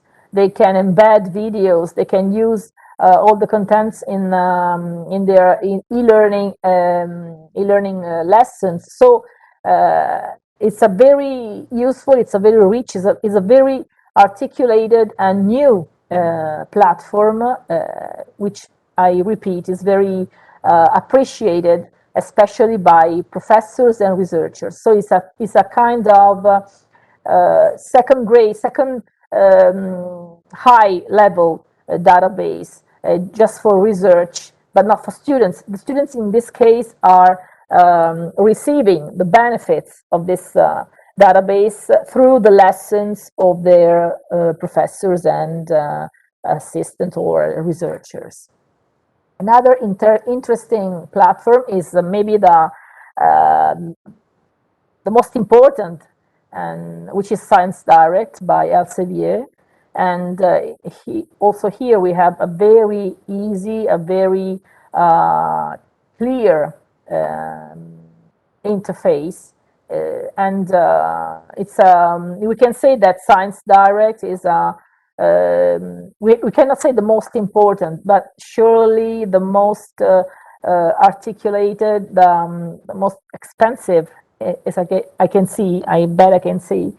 And it's very, very used by our researchers, and it's very precious to our community, to our staff at UNIVAC. So as you can see, we try, and I was saying this before, we try to offer as much as possible to our users. We always try to extend, to find new tools and new platforms and new databases to meet the need of our users. Okay, and we have arrived to the regulation, and in this moment I'm turning back the word to my appreciated colleague, and so the word comes to Grazia. Okay. Okay. we are going to conclude the presentation of this morning by talking about regulations and good practices. Basically, just a moment. I will give you, okay. Can you see my presentation? No. Okay.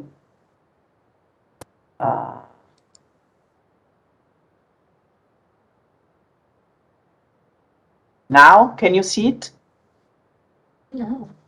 No? No. Okay. Okay. There is something.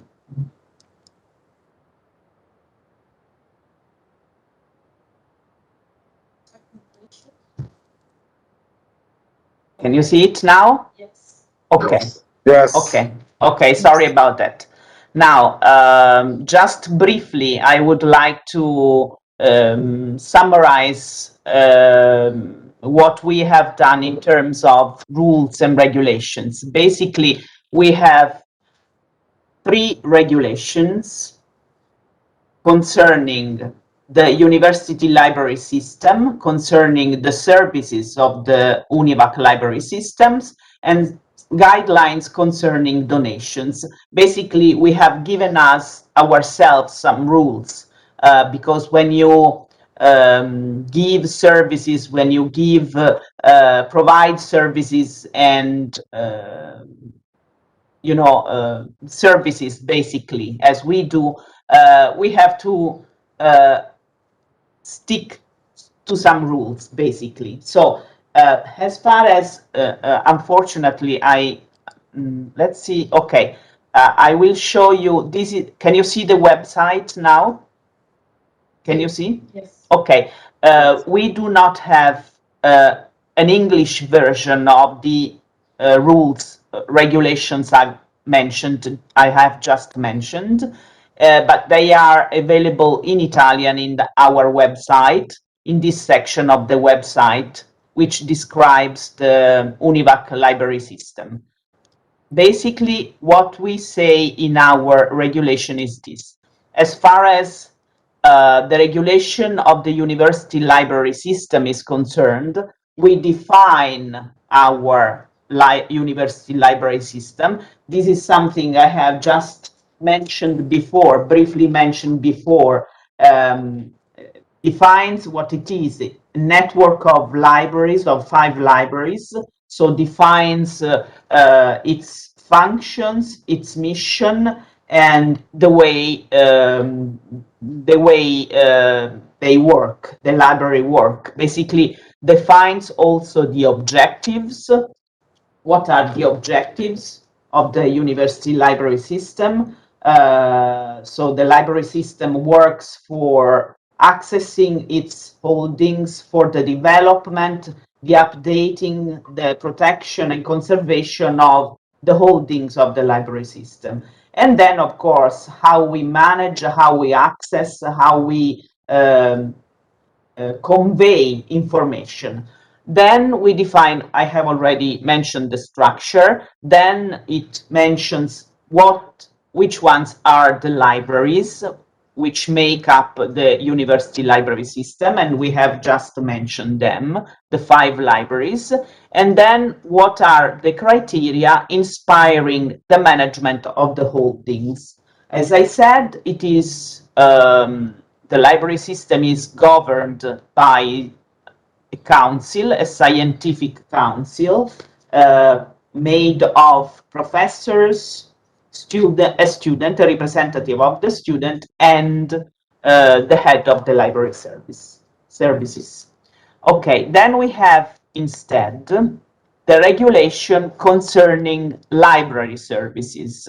Again, we define what are the structures, 5 libraries in the 3 campuses, what are the objectives, that is, we organize and develop library services according to criteria of quality, effectiveness, and friendliness.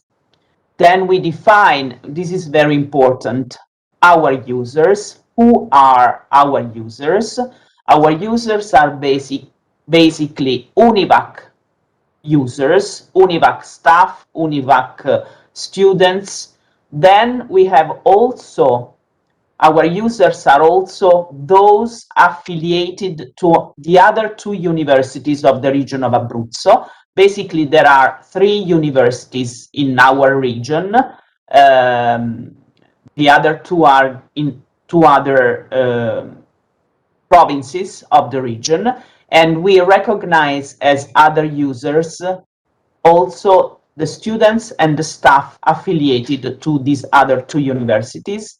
And also the third category of users, is the authorized, those who are authorized, defined as authorized because they are somehow based in the territory, meaning that either they live in the territory or for some reason they are staying at the moment in the territory and they need to use our libraries. So we are, first of all, a university library serving our staff and our users, but also we are a library who is open to the territory. Then in this regulation, we define the services, basically on-site consultation, loan, interlibrary loan, document delivery, information literacy, and information retrieval. We define what are our services. And then we define also how to access to the online services. And then we also talk about what are the rights, the duties and rules of conduct and the penalties that the users have to cope with. So what are their rights, what are their duties, the rules they have to comply with, and the penalties in case they do not comply. Finally, there are some guidelines about donations. It is a fact that libraries very often receive donations from private people, from administrations, from other bodies. Especially the University of L'Aquila had a huge amount of donations to cope with after the earthquake of 2009, after which we also were experiencing severe problems as far as space, room was concerned. So from one hand, we had a lot of donations to accept. From the other hand, we did not know where to stock them because our buildings were damaged and we did not have archives available for these donations. So basically in these guidelines, we say that donations may be accepted. We welcome donations as far as they are consistent with the holdings, important meaning relevant for the scientific areas and for the areas, I mean disciplines that which are represented in our university, that they are in good conditions, that they are sustainable, especially as far as I said, space to stock them, but also the burden of work on our staff is concerned, and that they are fully described, meaning that those people or those bodies who make donations, they have to describe them, they have to make a list, and they also have to possibly say the value of the donation in terms of money. So now, as far as the presentation is concerned, I think we have finished. I would like, first of all, to thank you very much for your attention. It was really a great pleasure to have the opportunity to present our library system, our services, our catalogs, and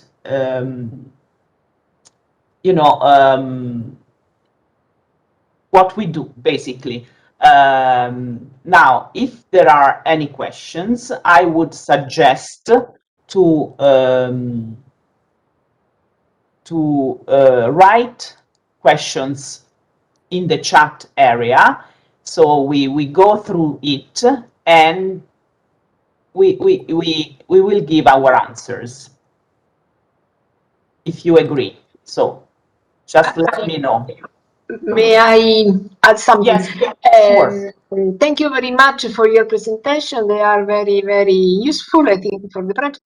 I think that they can ask, write the questions, and maybe you can answer after the break, when we start again. Okay, when we start again, there is the presentation of the EBSCO representatives. Soon after we can answer also to the other questions that can arise during the second part. Okay, it's fine with me. It's fine with me, and let's see if they all agree. Okay, no problem. I think that they need also to rest a little bit because it was an intense morning. No, we have also a further module after, right? After the break, yes. Okay. So we will meet again at no. Sorry. No. Okay. Now it's 11.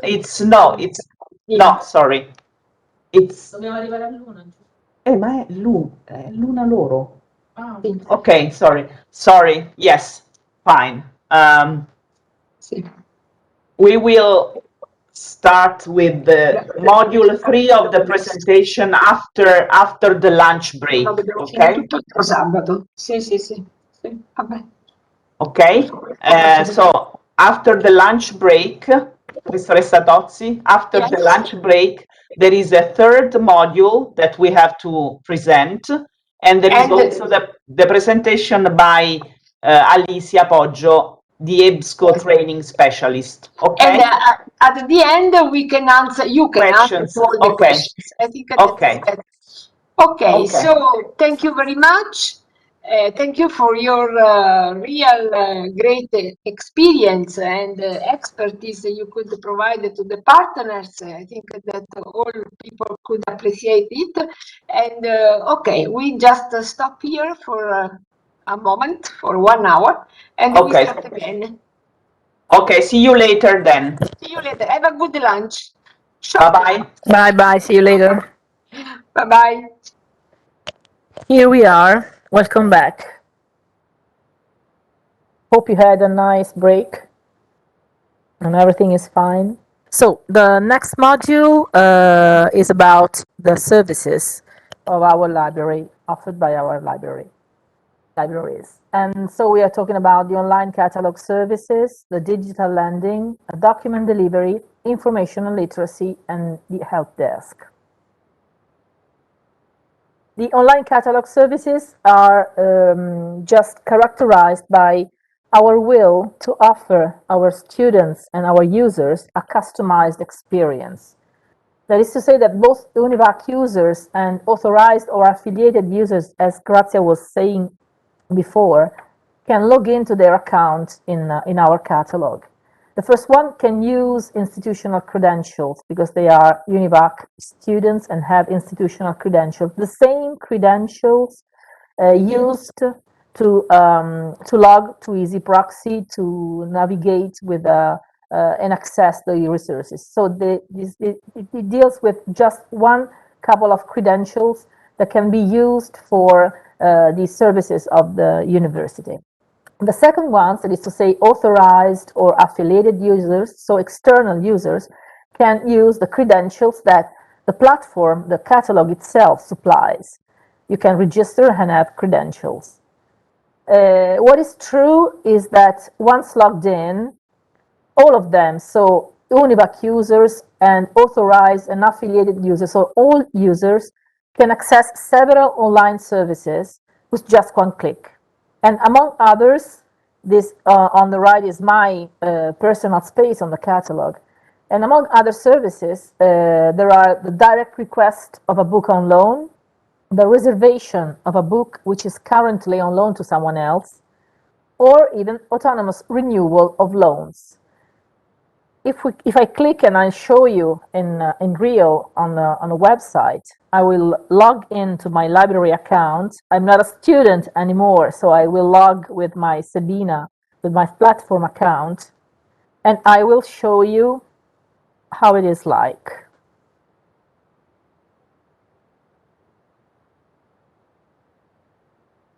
And how easy it is to access to a space which is full of information. First of all, personal data. So I can update, for example, I have uploaded a photograph. I can check the messages from my libraries. In this case, I have no messages. I can choose favorite libraries, because what is true, and maybe I have not said before, that all the students are users of all the libraries of the university.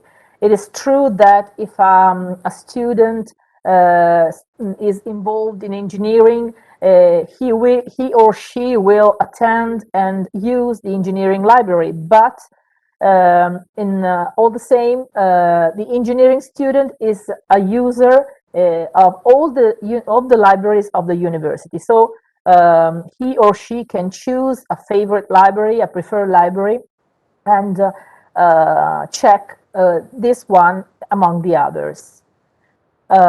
This is a very interesting space, because this is the space in which I check my borrowed items, my current loans, and my even my reservation. Here you can see that, for example, in this moment, I have a current loan, and these are all the information about this loan, because the date of the due, the date in which I could and I should return my book, and the fact that I can, for example, I can check and I can click on the link, and I can check on the catalog all other information.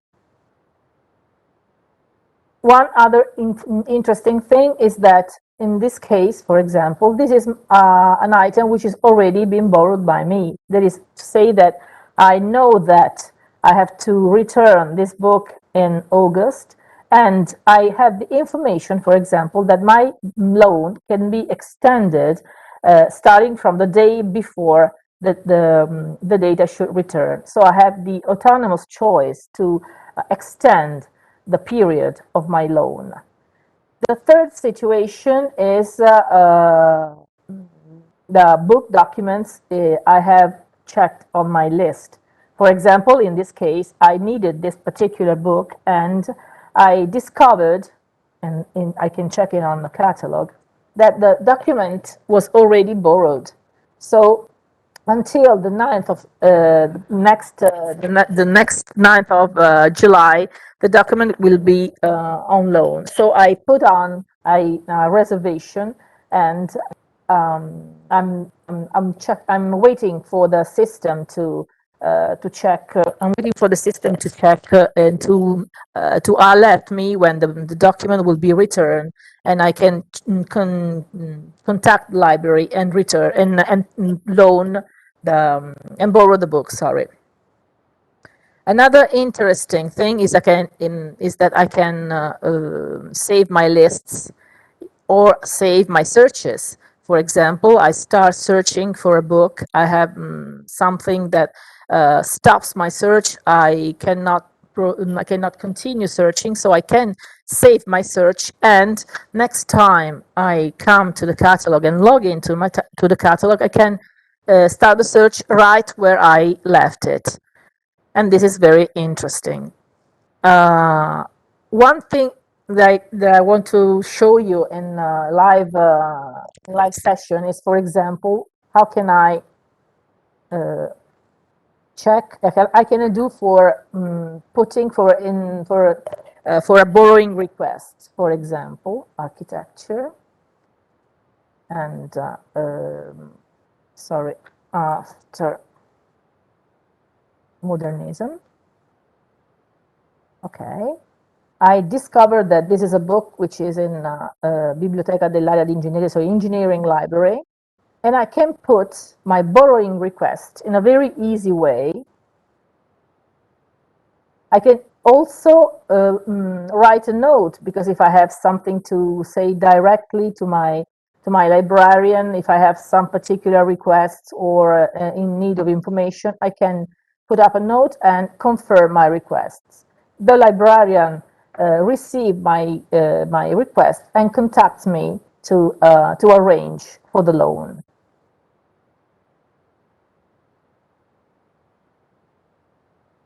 The other service is digital lending. And as I was saying before, this is a very new platform, and we acquired it to put up a gap with paper monographs.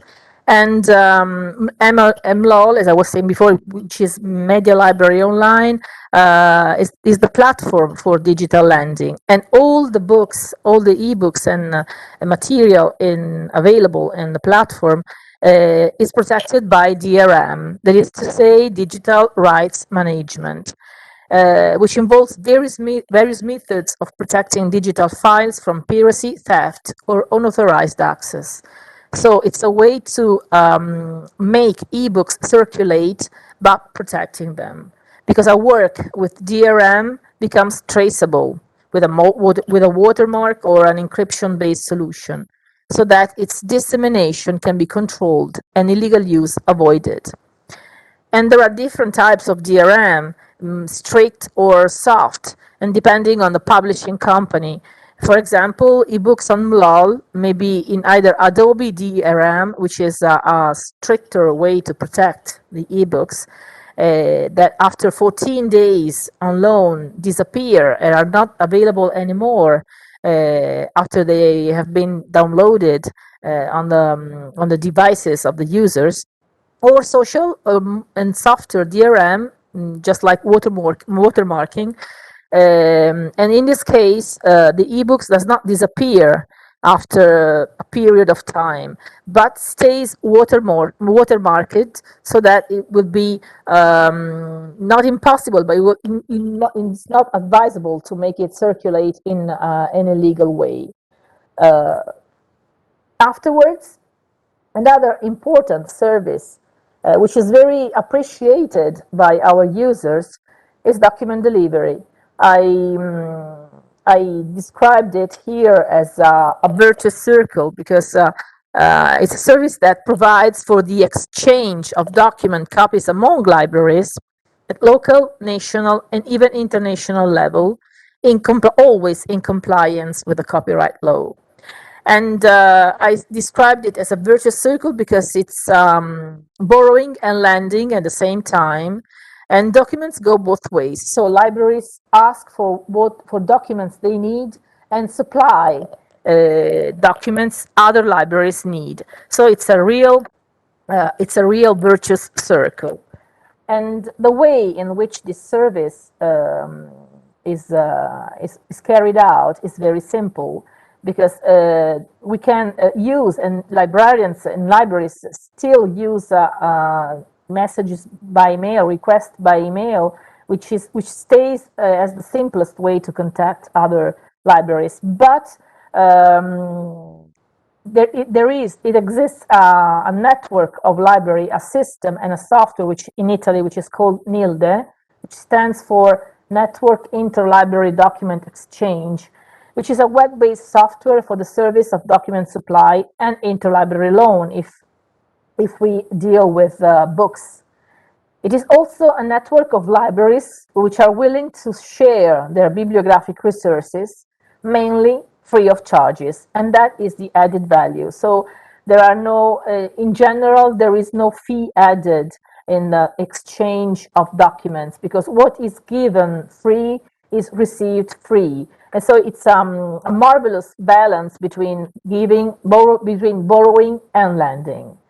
I would like to show you the backside of this service. This is the working interface that our colleagues, which deal with the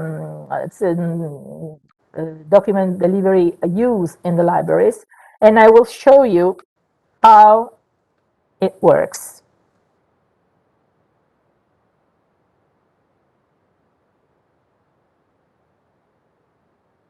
As you can see, this is the space, this is the account, the account of the library, the engineering library. And you have the space in which all the borrowing requests are listed.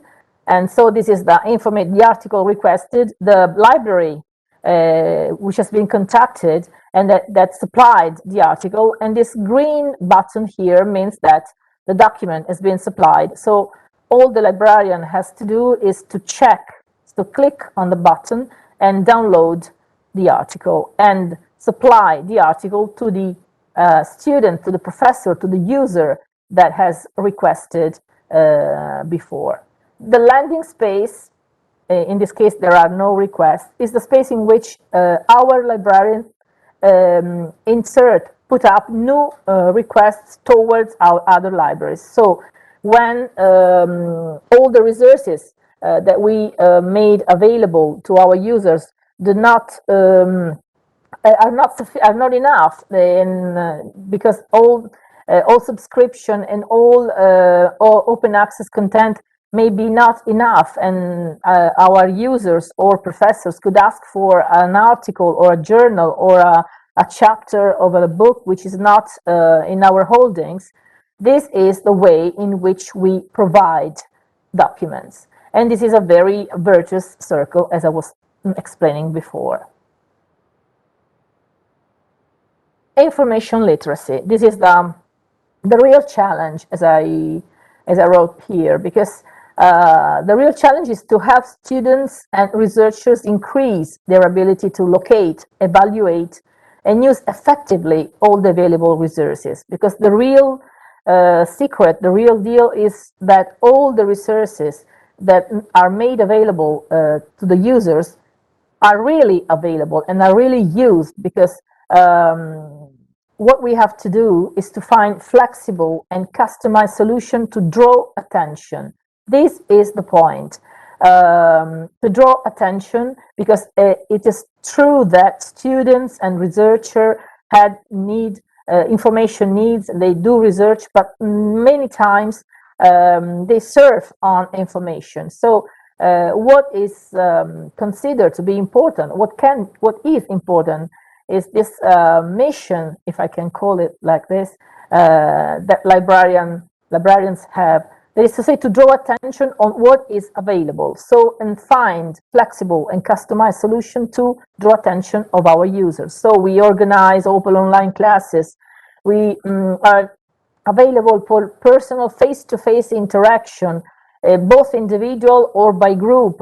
We made appointments or invite people to events that we organize. So we try to figure out any kind of contact that we could arrange to make our users aware of the real treasure they have at disposition. And so we have to be ready always to offer the right assistance at the right moment with the right resource. Because as I was saying before, sometimes having all the information available at one time for someone means having no information at all, because if you don't have how to handle it, how to access the right information, the right database with the assistance of a librarian, and this could be a useless research. So this is a real challenge. And the help desk, which is the function of Ask a Librarian, which is an email, a simple email address that we have disseminated in our pages, is a simple but effective way to keep in touch, because users know that they can send us a message, and there is a group, a pool of librarians who try to give assistance and or an answer or anything else in a few times, in the least time possible.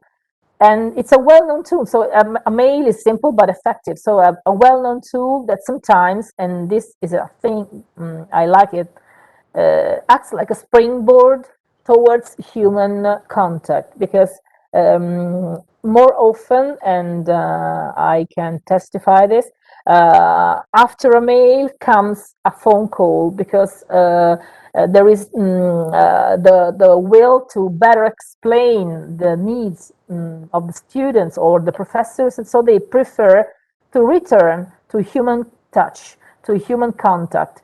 And this is a thing that we really, really appreciate. So this, I think, this is the real challenge and the real mission of all the librarians in the world. Draw attention and be always ready to give the right assistance at the right moment with the right resource to all their users. Thank you so much for your attention. I hope you enjoyed my presentation, and I've finished, so I'm going to interrupt. Okay, thank you so much. Thank you, Antonella. And now we are going to introduce the next speaker, Alicia Poggio, who is EBSCO training specialist. She's going to present the implementation process and launch of the tool we have just seen, CercaQ, our discovery tool, that is the discovery tool of the University of L'Aquila. Alicia Poggio has been working for 9 years with EBSCO. She has more than 15 years experience of work with electronic resources and digital tools for international libraries and other research institutions. It's my great pleasure to give the word to Alicia. Alicia? Hi. Thank you for the invitation to take part to this project. And as Ms. Di Bartolomeo said, I am a training specialist. I work for EBSCO, and I followed Ms. Di Bartolomeo, Ms. Dinisio, and the library staff to set up and to train them about their discovery, CercaQ. What I'm going to do is to start sharing my screen. I will start with a PowerPoint. We will go through the project that was behind CercaQ, and then we will see live CercaQ with some search experience. So we will see where the customization and where this tool is really close to the students and researcher needs of the University of L'Aquila. So you should be able to see my screen in. Yes. Okay, thank you. So we will start with the agenda of this session, and we are going to see which is the project, which is the setup project to develop the discovery. So we will see which are the steps that also University of L'Aquila followed to line out the project of their discovery. And then we will see the steps they followed. So we will see how they evaluate their collection, how they set up the content available and searchable through this tool, the linking structure, so how they were able to let searchable and visible the content they are subscribing to as electronic journal or ebooks, then how they think about their discovery applied to their researcher community. So how this discovery was customized, was recognizable, and which kind of tool were the proper one, more closer to their students and researcher needs. Then we will see how the training they went through with me was structured, and their activity of promotion and the end user experience. So we will go live demo their discovery. So one of the first steps you should face when you decide to set up a discovery is and it's an effective step, is to think about an implementation team inside your institution. So this will create a staff that will be available to face the different sections that cooperate inside a discovery. So also University of L'Aquila create a team of librarians that deal with different aspects of content and tool that merge inside the discovery.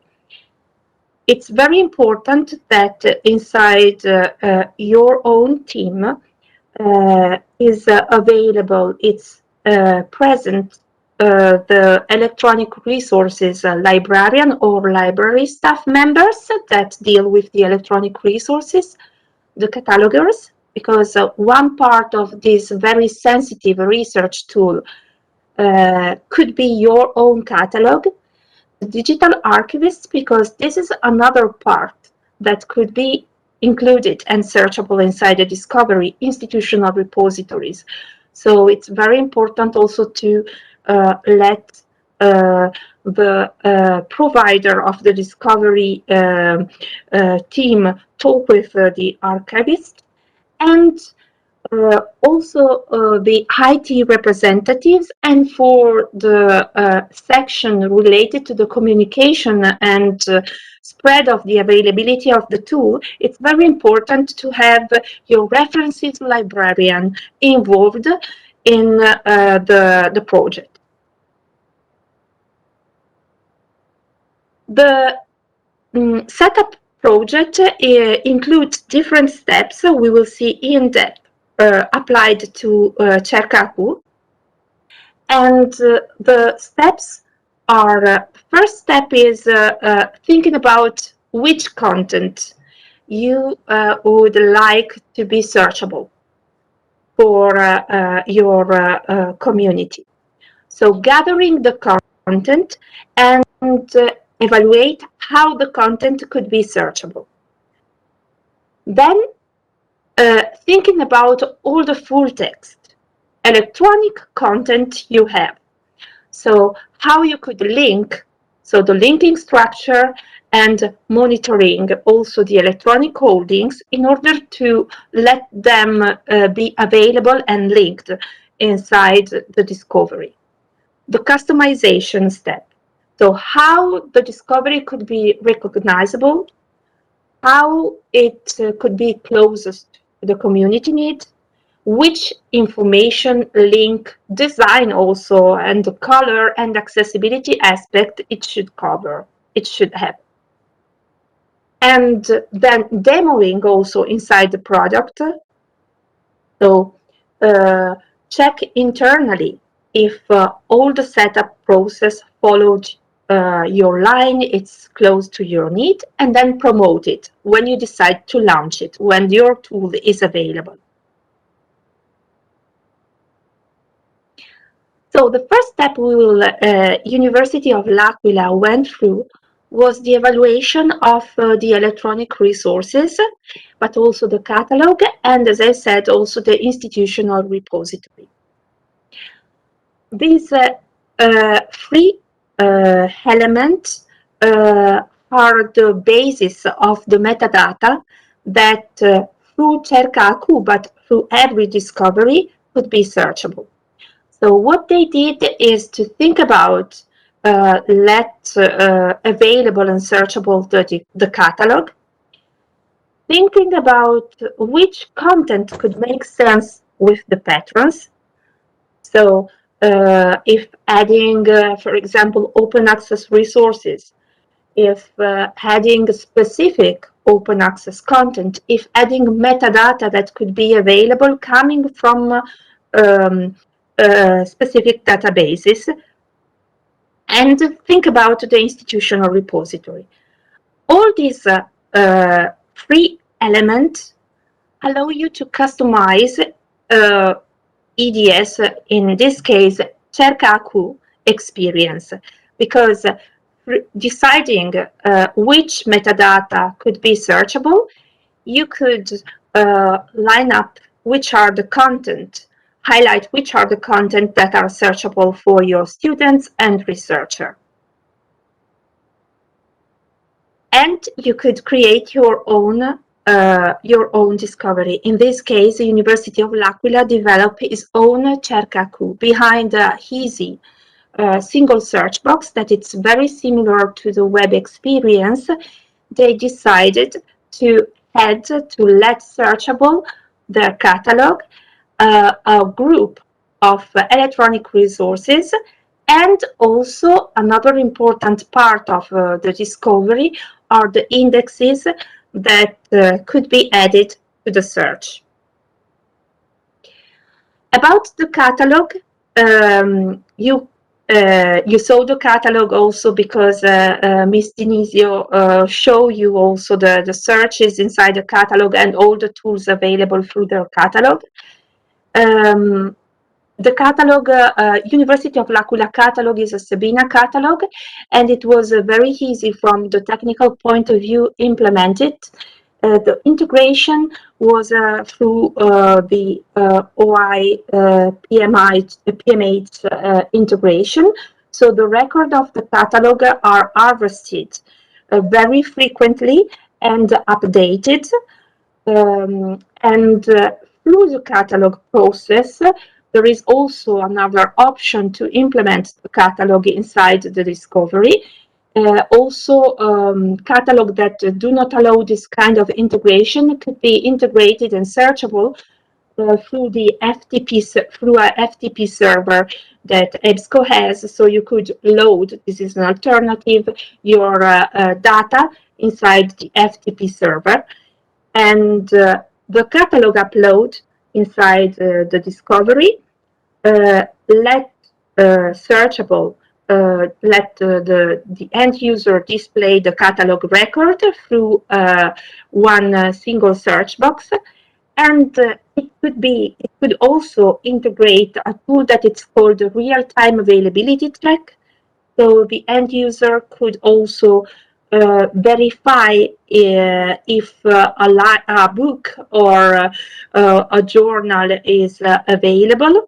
And it could be also reflected in a limiter that could be displayed in the result list and allow the end user to filter for specific location of the books they could be interested. Together with the catalog, the discovery lets searchable a different set of metadata. So there is a huge index that is called a complementary index that includes metadata coming from the main publisher that EBSCO indexes. And then there is a supplemental index that could be added and allowed to add to the previous content, content coming from magazines and journals not covered in other two important indexes that are the academic search and the business source one. And then you could decide also to add the ebook index. So let available a bunch of metadata related to ebooks. So we talk about the catalog implementation. We just left a slide related to the metadata coming from the EBSCO experience that are structured in different indexes.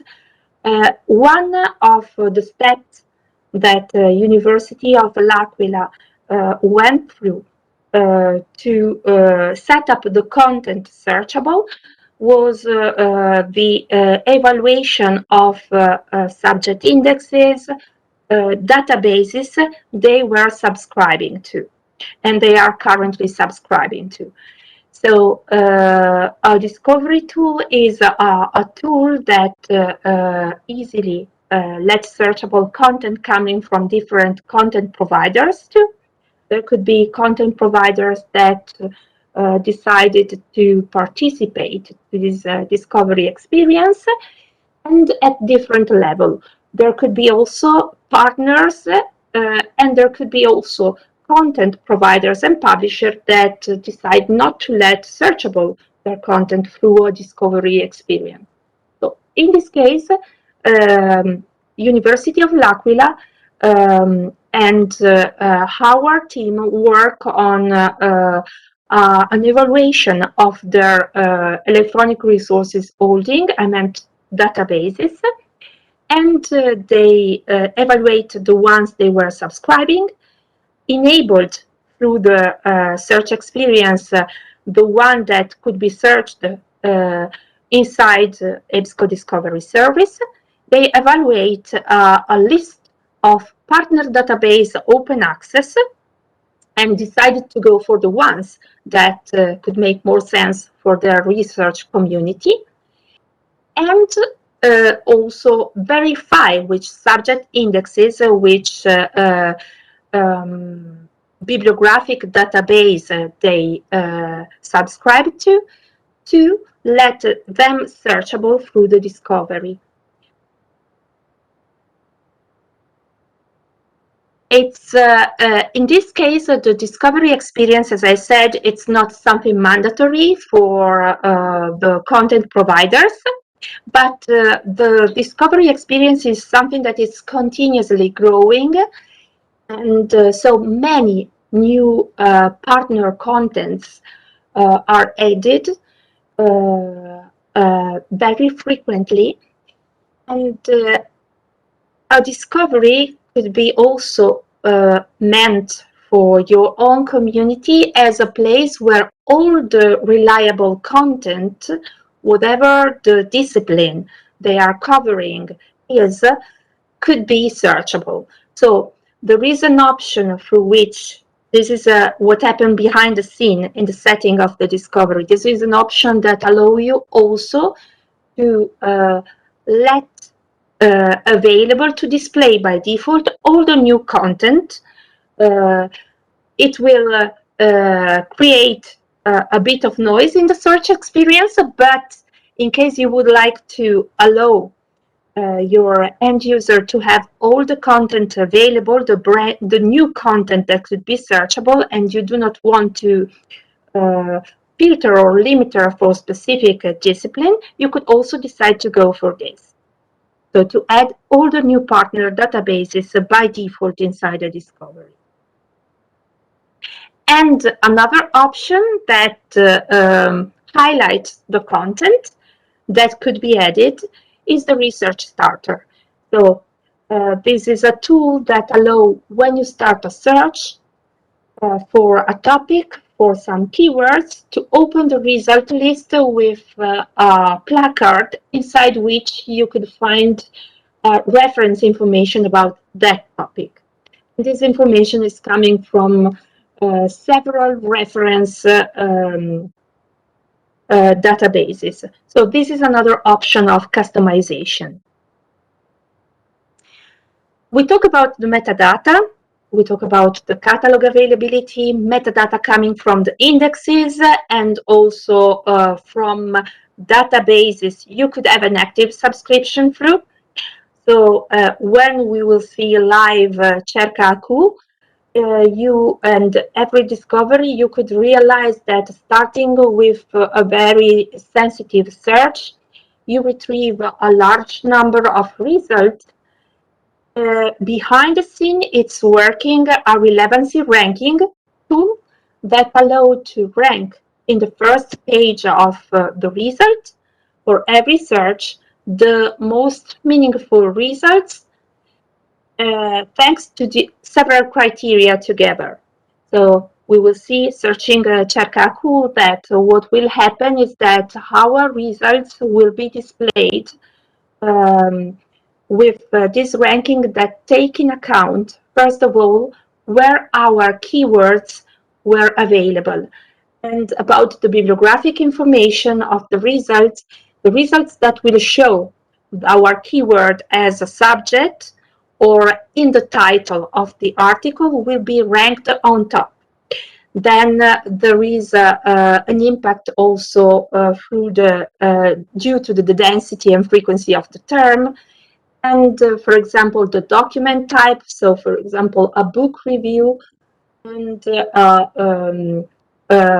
journal review will have a different weight, will be different weighted inside the result list, the publication date, the length of the paper. These will be all criteria that allow you to rank on top the most relevant result for research needs.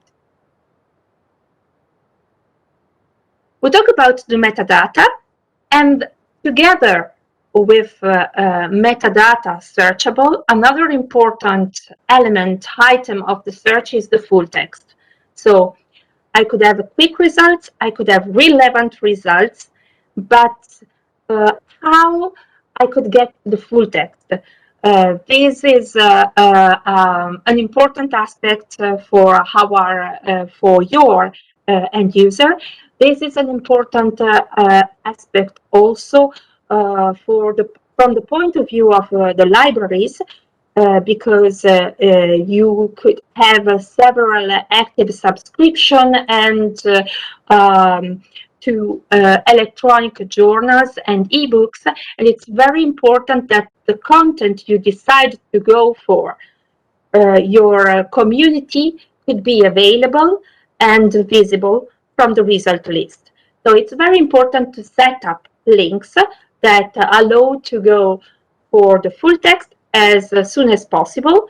So to get the PDF, to get an HTML, to get the linked content, and also to link to other activities and functionalities and services your library could provide, such as one that Antonella Dinisio just showed you, that is the option and the possibility to get the full text through the network, through the network. So another important step is to set up the link. And you could set up link in different way. You could use a link resolver. You could use the platform functionality, and you could also create a structure of linking that it's called custom link. So the first thing is that the interface of the discovery of Cerca AQ is a open URL compliant interface. So it's in line with the standards that allow you to implement a link resolver. So you could decide to add a link resolver that is external from EBSCO. A link resolver is a neutral tool that works with the open URL standard. You could also decide to configure your link resolver, a full text tool to link you to your journal, that it's part of EBSCO product. In this case, University of L'Aquila went for this option, and what they do is to revise all their electronic resources, activate very easily their content, maintain it updated in a holdings knowledge base, and from there activate their link resolver that it's called the full text finder resolver. Another option that they use is the smart linking option. So inside CercaQ, they have searchable several EBSCO-host full-text resources they are subscribing to. So these resources are aggregated resources that allow you to get bibliographic information, but also access to the full text of several journals. So through CercaQ, you could have a direct experience and open the full text, clicking on top of some icon. We will see PDF and HTML icon that allow you to display the full article. Or in the case of EBSCO ebooks, you could click on top of PDF or EPUB to read in a ebook viewer the full text of the ebooks they purchased. And the last step is to have some customized link that could lead to the full text that could come to specific providers that you could have a subscription for. We will in our demo live experience on CercaQ, we will see that they have a direct link, for example, to Science Direct to open the full text of some articles. They have a direct custom links to get the full text on, for example, the directory of Open Access Journal, that is a partner database, Open Access, they decided to search inside their CercaQ.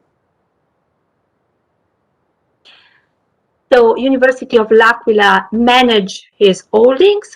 There is a behind the scene, so the end user do not have access and could not check or use it, but there is a management area of your holdings. They customize this management area, selecting their current journals, subscription, collections, and aggregated full text databases. And this step allows them to have an updated catalog that show and the publication, journals, and ebooks available, and also to configure their link resolver, that it's a neutral open URL link resolver that it's named the full text finder.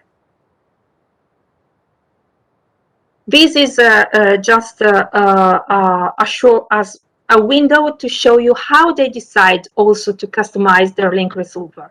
So they do not use a standard icon. They decided to go for a customized one. So we will see live how it displays. And again, the tool through which you could manage your holdings and update them is a tool that integrate through internal fluxes the full text content that could come from other subscription you could have through EBSCO. So there is an auto-population tool internally in the admin that allow to configure the holdings. Configuring your holdings means two things. First of all, for University of L'Aquila, for CercaQ, means that you could use this keyboard that you could see on the screen behind the search box. So you could click on top of a letter to get the journals or the ebooks that start with that specific letter. And it means also that from the toolbar of CercaQ, you could also click on top of the second tab that it's called Ricerca titoli per disciplina, that allow you to search for the publication. And so it's not a keyword search experience, it's a search that allows the end user to know if a journal is subscribed or it's accessible for free through the libraries. And you could click on top and start a reading experience on the ebook or on the e-journal. integrating the full text finder suite means also that when you search inside the Cerca-Q, if you type the name of a journal, or if you type the title of a book, the Discovery Cerca-Q will provide you at the top of the result list a placard in which the students or the researcher could easily understand if a journal is a part of the holdings of his own institution. So in Cerca-Q, at the top of the result list, you could see, if you, in this case, I use JAMA Journal as an example. If it will appear a placard, it means that there is a current subscription. So if the end user would like to, his search was meant to read the journal, he could go and read the journal. Otherwise, he could continue his keyword search. So it's a way to anticipate the end user needs. And we will see it live. We talk about metadata searchable. We talk about content in full text available.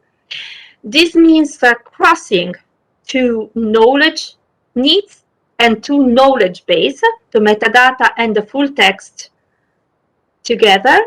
And this will mean also that when you search inside your own discovery, when you search inside the Cerca-Q, you have an effective limiter that it's called available in library collection, that if it's selected, allow the end user to display the results that could be available in paper. So they could be available through the catalog holdings, or they could be available in electronic version. I know that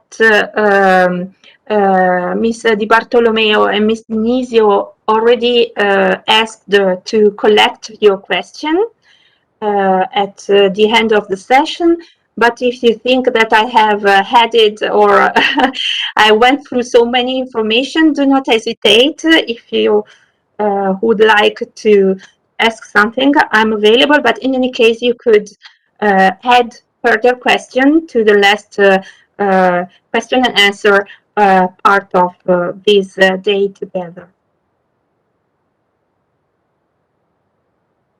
So here you could see how it works, and we will see it live.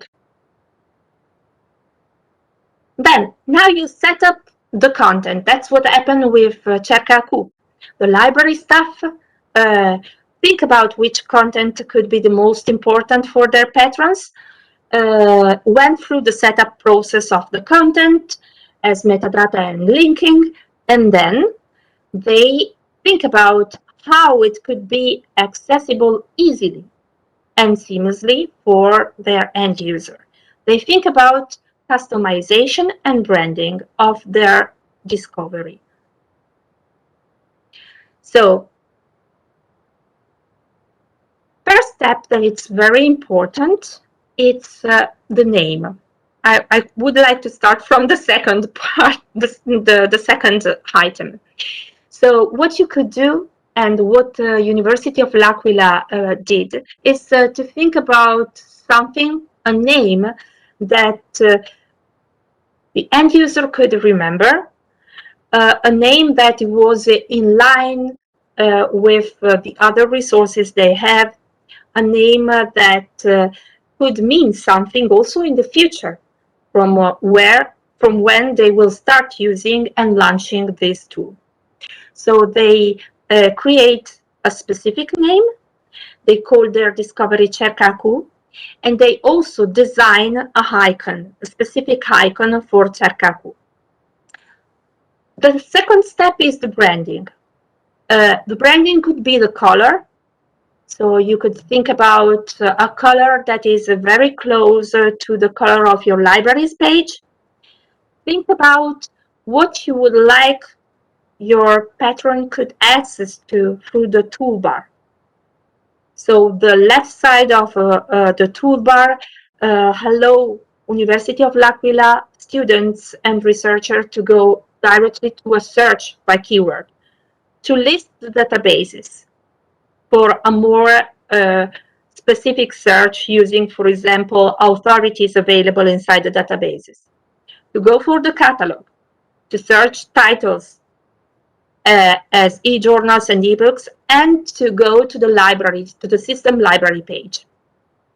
On the right side of the toolbar, they add a tab to access to a free account that could be created on the Discovery, on EBSCO on EBSCO Discovery Service. They allow, because the Discovery could have a layout in different languages, to let the students search the language that it's better for them. They had a Chiedi al bibliotecario, so it's an ESCA librarian tool. They integrate the ESCA librarian tool. And on the right side of the screen, you have also a help to get access to the topics related to how to search, how to use a different section of the interface of EDS. And then you could customize also the bottom branding of your discovery. So from there, you could decide to give some instruction to your end user about how to use this tool, what is available, so to clarify which kind of content they have, and also to put links to other content that could be not directly searchable, but they could have access to because they are part of the library holdings. And then after these steps, we met 3 years ago in spring 2019, and we met in L'Aquila, and we had 2 days of on-site training with the library staff. We had a view of the admin part in order that they could be able to manage on their own the customization, and the part of the customization that they could manage directly. They had a view of the holdings setup section, and together we had a session about the end user experience. So also to verify how it could be communicate the tool, how they could widespread the availability of this tool and the different tools they added, where they are located, and so try the user experience before launching the tool. About the promotion, well, I've just took a slide about where you could locate Cercacu, one of the places where you could locate Cercacu. The section of the library system of the electronic resources. So we saw that University of L'Aquila work a lot on the branding, the name, and the icon of their EBSCO Discovery Service. So it's very important to promote your tool. Think about from where the icon and the interface, your discovery could be accessible. This is not only for the discovery, this is also for your electronic resources. So think about where you want to locate the tool. Think about the places, the pages of your institution in which your end user land a lot, they visit a lot. Locate their direct linking, create a customized icon or highlighted spaces for your resources. And again, for the discovery, you could also decide to create search boxes. So you could also embed in the pages search boxes. This is another option you could use for this specific kind of tool. Accessibility from the point of view of where I can, how, and from where I could access to the discovery. This is an important step, not only for the discovery, for all your electronic resources. So it's very important, the authentication level of your resources. In this case, the discovery could be accessible through different authentication modes, as you could see. These are listed here. So this is another important step of the launch, and the linking, the links available on your web pages, and not only for the discoveries, for all your electronic resources.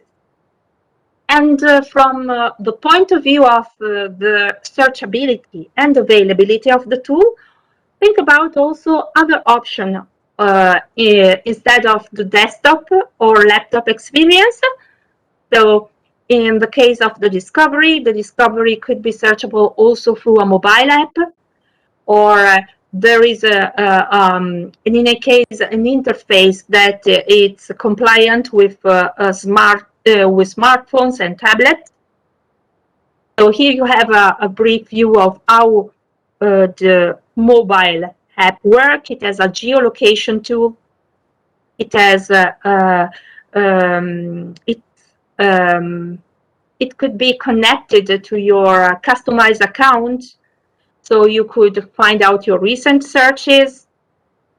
And if you had some favorites, some likes to the content, you could retrieve this content because they are synchronized between the desktop or laptop experience and the mobile one. So the end user could continue their search experience in some way. They have quick filters. They could access to the full text through the mobile too. And there is also the possibility to manage the ebooks very easily from the smartphones.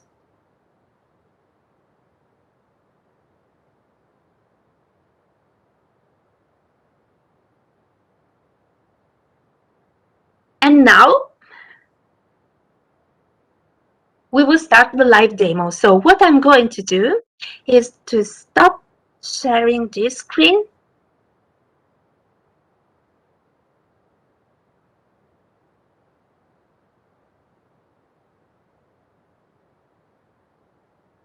And move to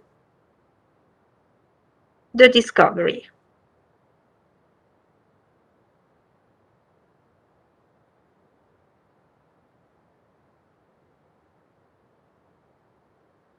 So you should be able okay. It should be available now, I think. So we are on Cercato Yes, it now. is. Yeah, Yes, it thank is. you. So we are inside Cercato, as you can see. So we could see the branding that University of L'Aquila decided to go through. As you can see here, we have direct links to their electronic resources page.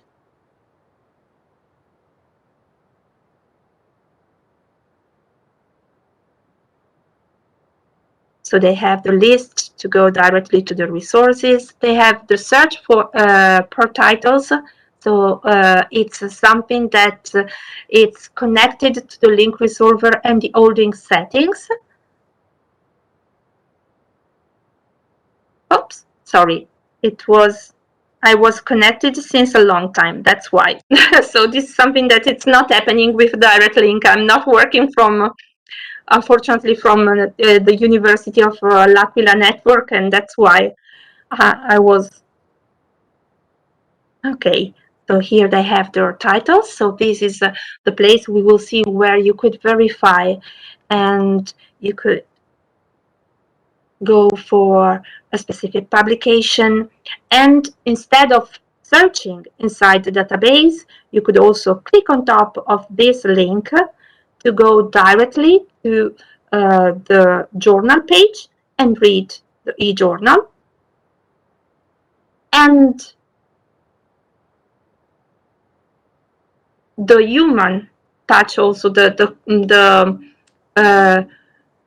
important communication and connection between the library and the end user is also visible from the Chiedi al Bibliotecario. That is a Ask Librarian tool from where you could directly send, you could add here your email address, a question or an inquiry to the library staff.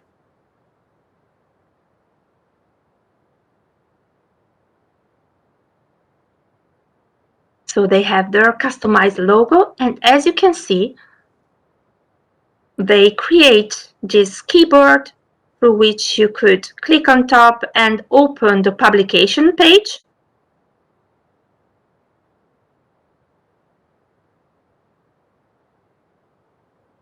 And from there, access to the journal level. And they decided to customize Cerca-Q with a description of the tool. Here you could see the email address that also Antonella Dinisio showed before, that allow the end user to get in touch with the library staff.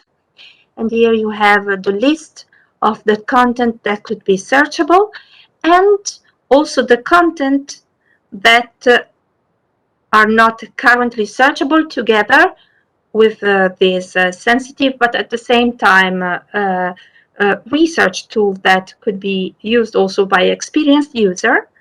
And so you could click here and go directly inside the other resources. So the user experience. When you start typing, what's happening is that the discovery, Cerca-Q, will allow you to see two levels of suggestion, and this is very helpful for the end user. The first step is the most common terms searched, so the most common keywords searched inside among all the databases, not directly Cerca-Q. It's not tracking their activity. And the second step is a list of suggestions to anticipate what could be a need of a user. So I would like to read a journal, and so a list of publications they could be interested about. So just to show you how it works. If I type a search for information literacy and I click on top of search,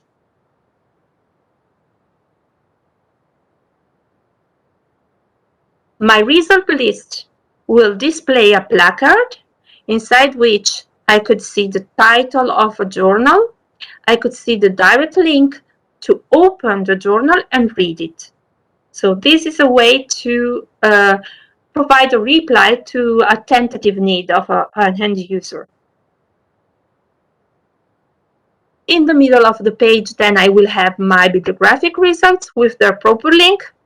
On the left side of the screen, I will have the chance to refine my data.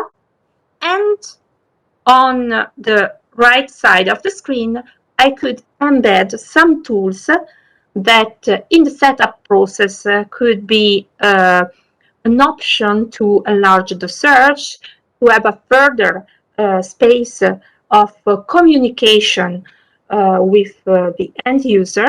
So it's another place you could think about when you customize and set up your own discovery.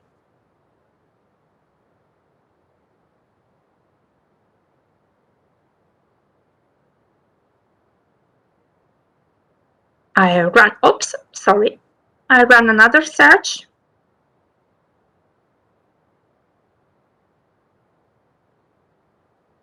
When you launch a search inside Cerca-Q, as we said before, there is an option that allows you to rank the result by relevancy. So the first pages of searches that are very sensitive and easy, such as the global warming one, will allow you to display a lot of results. There are 20 per page, but they are ranked by relevancy. If your end user need is different, you could always suggest them to go for example date recent. So it depends also on the discipline you are searching for. Another important step that you could decide to customize is the left side of the left side column. You could decide to leave the search experience very easy, so to do not show the query you ran at the beginning. So you could close the search structure. So it's called ricerca attuale. I'm sorry for the noise. And you have also the option to leave it open. So it's a way to help your end user to understand the value of the search query and to understand the logic of the search. Even if it's so easy, this place, and you with a few steps, with few filters, you could get to relevant results. It's a place from which you could also develop a more complex search. So here they will have always their research structure and the logic of the query they run through the discovery.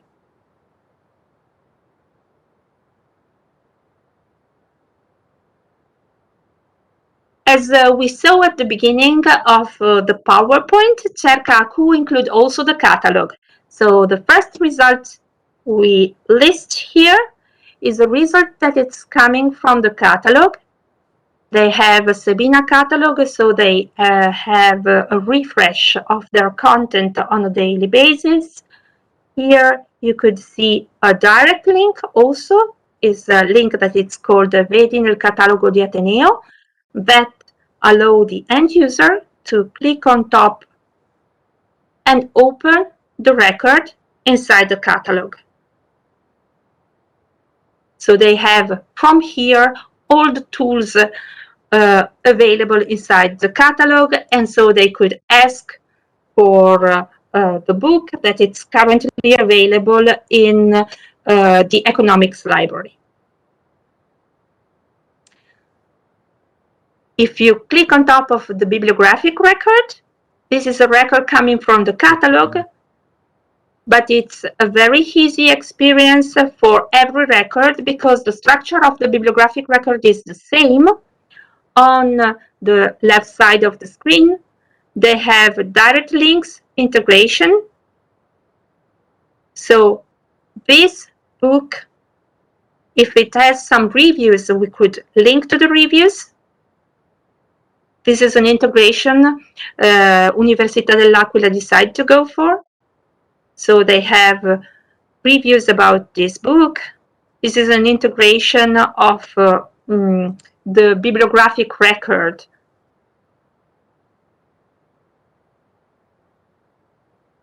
FRBR integration, so similar books and books from the same author. And on the right side of the screen, this happens in all the records available through Cerca AQ.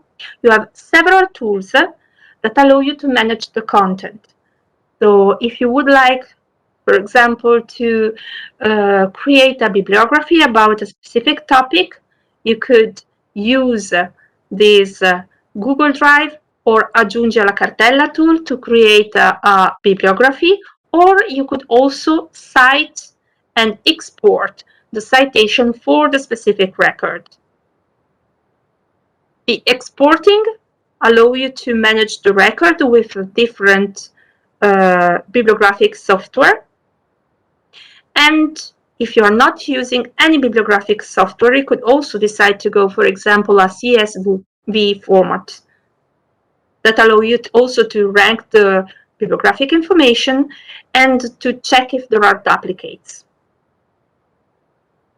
All the records included in the search will show a permalink, so a link that Università dell'Aquila could use, could store inside their favorite, and every time they log from the same device to Cerca-Q, they could go back to this specific record.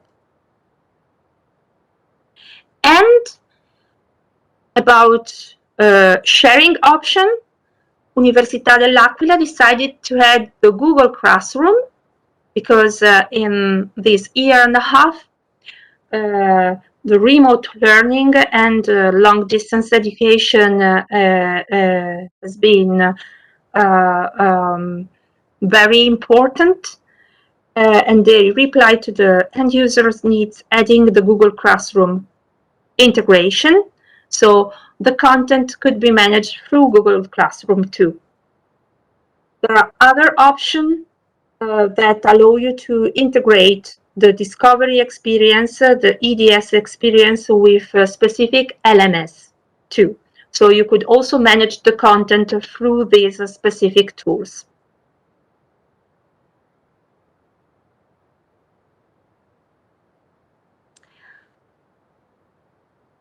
Linking. So we talk about linking during the first part of this session. As you can see from the second result, we could have direct links, customized links to some specific platform. In this case, there is this view record from Science Direct. University of L'Aquila decided to throw all the links options available for the records. In this case, what happened is that the end user could click directly on top of the link and get access to the content in full text. I'm not working from Università of L'Aquila network, so unfortunately I could not have the full experience of opening and reading the PDF. Another option, this is coming from the setup of the link resolver, is to add the record the link resolver. So here you could see that they have the icon, the customized icon that all the end user could recognize as an icon that led me to the full text of the article. So I click on top of it and I will open again the full text of the paper. Behind the scene, it's working this. So this is the menu of the link resolver. What University of L'Aquila did is to set up their electronic holdings, and this setup allow this tool, the link resolver, to be in the right place, to be displayed in the right place inside the discovery, but other open URL compliant resources, and allow the end user to get the full text that the University of L'Aquila is subscribing to. Other full text experiences could be the direct linking to the electronic resources they could subscribe through EBSCO. So in this case, what a end user could find is a PDF or an HTML. In this case, we could see that just one click is enough to open and get to the PDF journal. Again, the native PDF and HTML on EBSCO interface has on the right side of the screen all the tools we saw before in the bibliographic record. So you have the Classroom, Google Classroom integration, the Google Drive integration, and all the other tools that allow you to manage the content. For example, I would like to send it by email. It's enough to click on top of this envelope icon, and I could send the PDF to my email address. On the left side of the screen, the PDF allows the students or the researcher to leave the reading experience and to browse inside the issue. So I could go from article to article of a Journal of Climate, or I could choose another issue of the publication.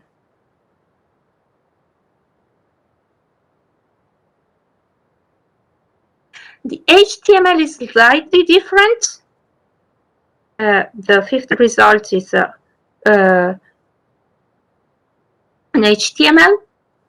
So again, left side of the screen, full text, right side of the screen, tool to manage the full text, but I could translate the full text. It's a very basic translation. It's not a scientific one. And I could listen to the full text. So what I could do is also to manage this.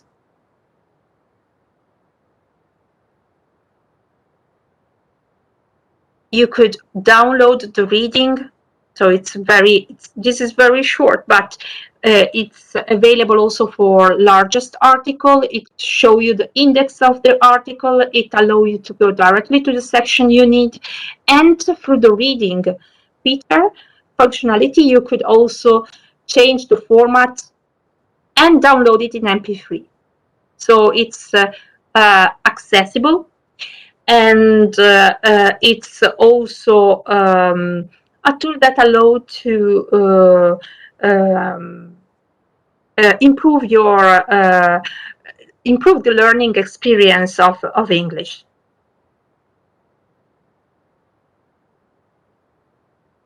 I go back to the result list.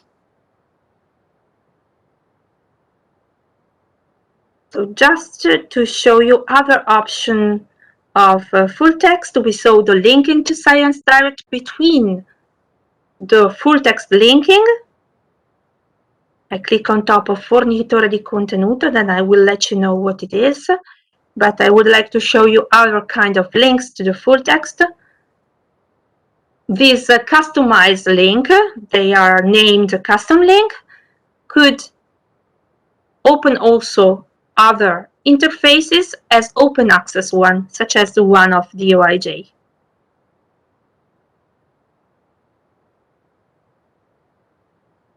So I could go directly and open the record on a native interface, but from the discovery, Cercaku, I could have the same tools available for every kind of content. So I could manage the content using the same tools I use for the other record coming from the catalog or from the other electronic resources and indexes available.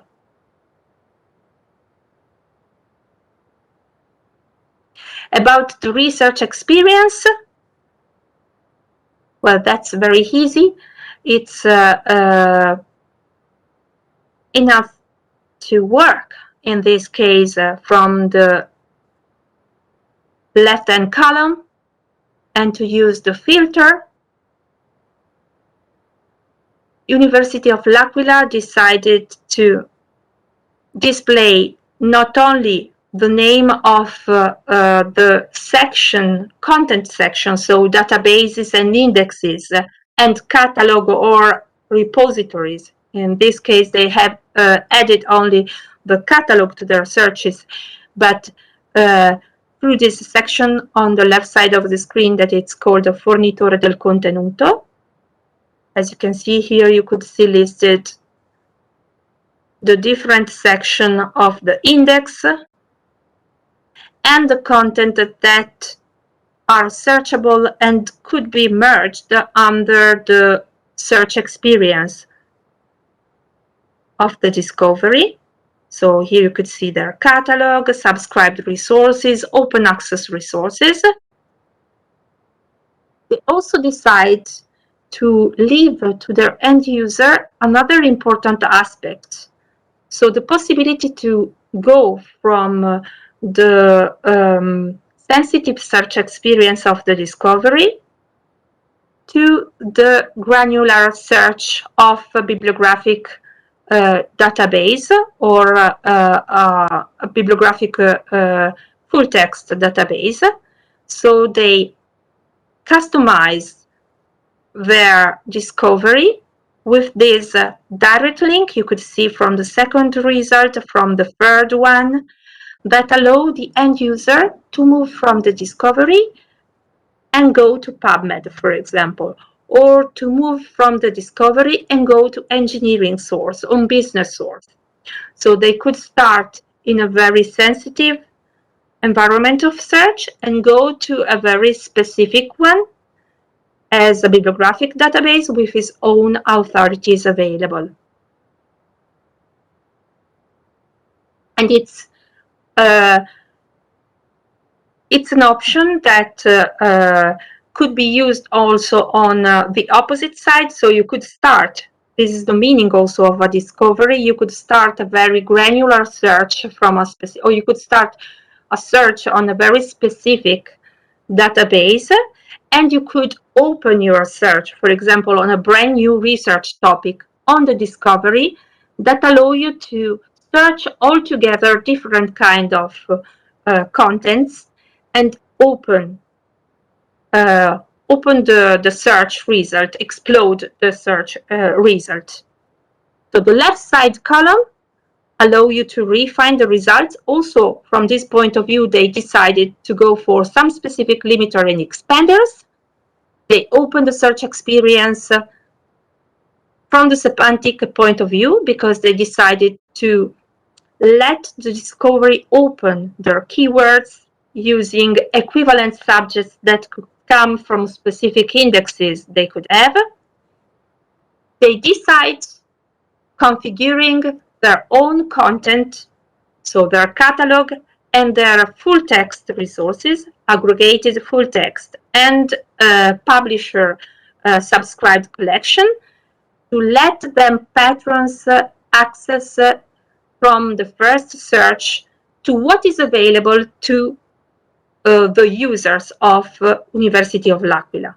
This means that the results they will display are available in print or in electronic format. As you can see, there are these two filters. Testo completo means a full text, and only catalog, it's filtering for the contents coming from the catalog. Then from here, you could refine your search by publication date. And step by step, you are going to develop a search query that the student could verify from the search box on top.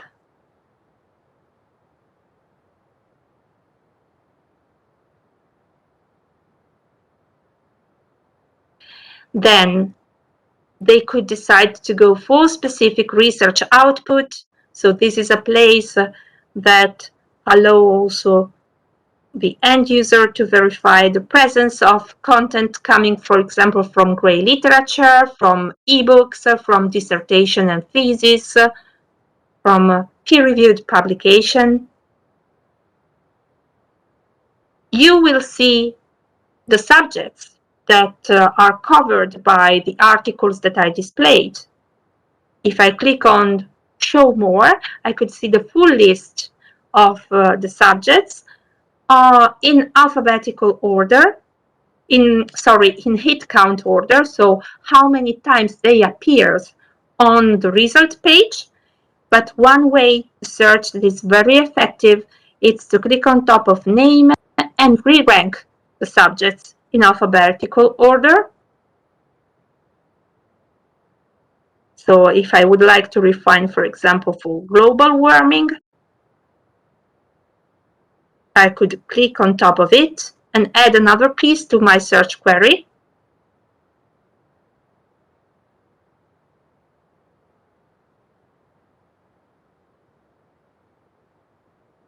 The researcher could easily verify from which publication available these results are coming from. So here they have the first 6, and again, with Show More, they could see a full list of publications that could make sense for the research activity, or find out which are the publishers that are working more, are publishing more on specific topic. they could see the language breakdown, or if there are papers that are related to a specific geographic terms, subject terms, they could refine the results about a specific topic and about a specific location. So geography, it's not publication. It's not related to the publication, to the publisher. It's related to the topic covered, the geographic topic covered by the research output. So we saw how the content merged. Another important place, it's the folder that allow you to store the data.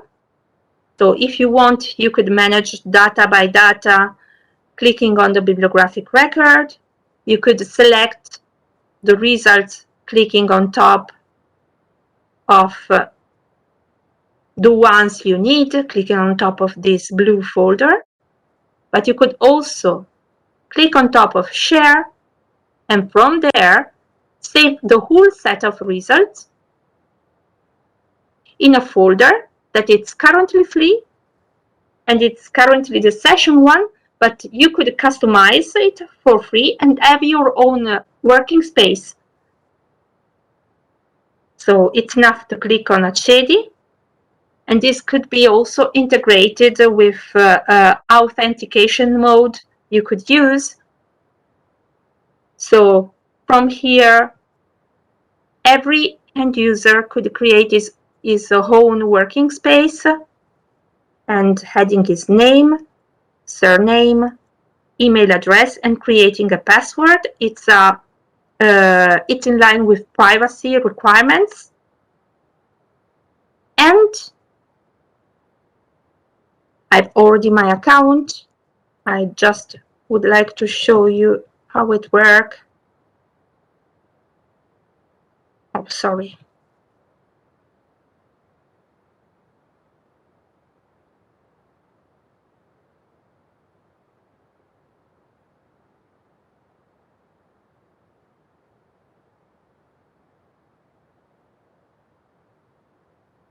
You don't have to go through all these steps.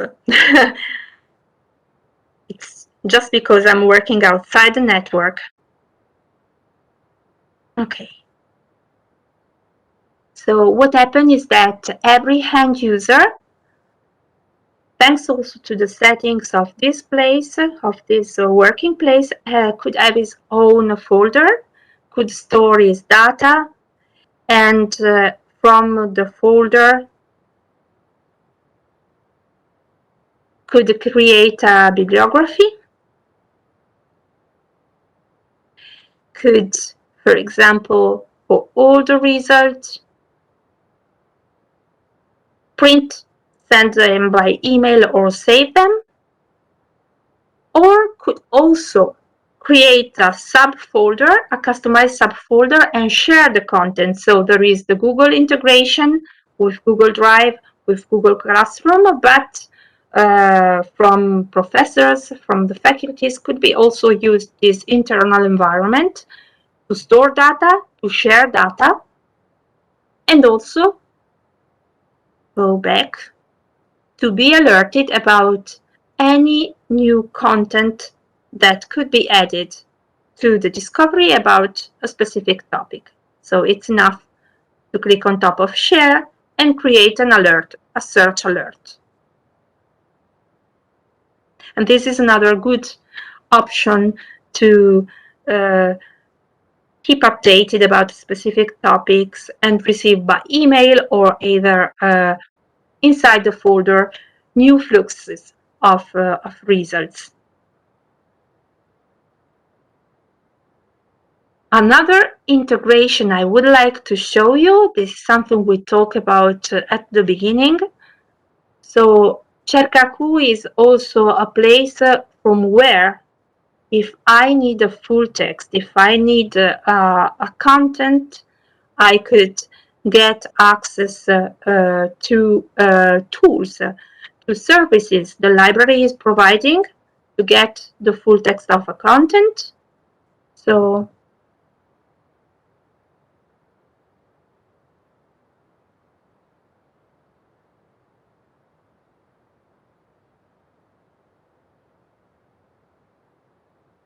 University of L'Aquila integrated also I delete this filter.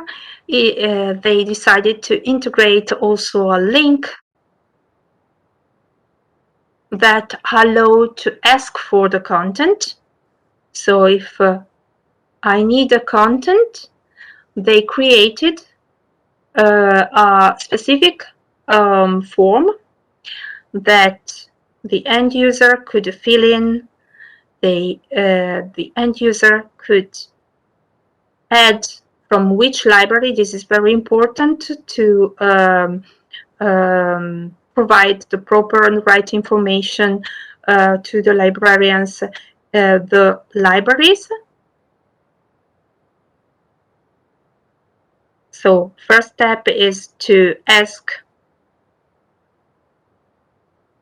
the library, the right library, add name, email, and this form will by default be completed by the system with the full information of the article or the book the end users is interested. So through this tool, they could ask through near the network, for example, for the article that has been asked by the students or the researcher. So they integrate also the document delivery service inside the same platform.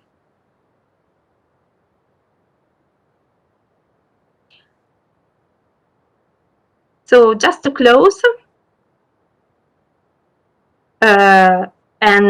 Cercaku is a tool that is improved and maintained, and it's very important after the launch of the service to promote it, to keep it updated, and to also display the tool in all the pages and the places that could be more relevant for the end user from the moment of the launch onwards. So it's very important to also not only from the point of view of the contents available to be updated, but also from the point of view of the visibility of the tool to for Cercaku or for all the other resources to choose the right place or to update the access points to your resources. And another important step is the communication, the information literacy courses that show the availability of the tool or explain through which you could explain the availability or the first step to start your research path. On the platform, you could retrieve places from which, so the question marks and the guide on the right side of the screen that allow you to find out a guide about the interface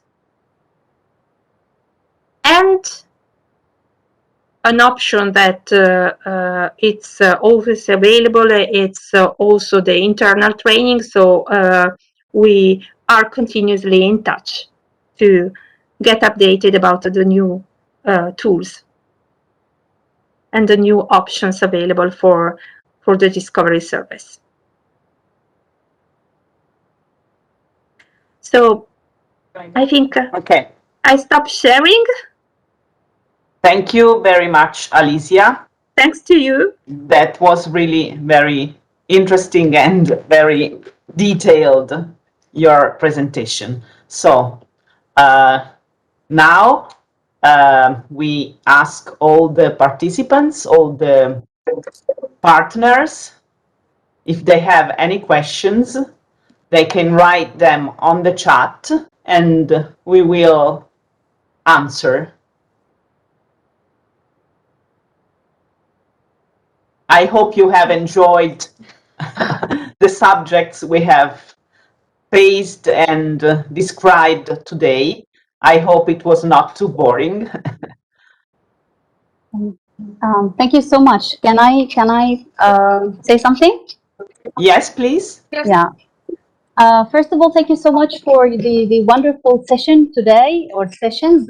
It was really interesting to look at. It's really exactly what we need. We need to learn more about the library systems, and that's exactly what the project is all about, is to transfer this knowledge and this experience into our library systems in Palestine, because we badly need it, especially at the Gaza universities, and because of the situation of the partition in the Palestinian territories. What I wanted to say is that for the latest presentation, that Shirkaku is really interesting, and it caught my attention because I myself a PhD student at the University of Ultra Malaysia, and I felt that the Shirkaku is similar to the library system at the University of Ultra Malaysia, but with a slight difference that really I can say is in favor of Shirkaku, which is the ability to share and group the search engine, and to share with your professors or with your colleagues. And that's something I didn't see actually of the library system at UPM. So really, I'm really very, very interested with Shirkaku. It's really amazing work, and I hope that we can learn from that and transfer this knowledge.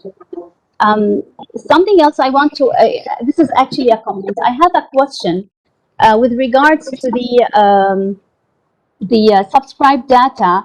Like some journals, you have to access these journals from the university campus because of the IP.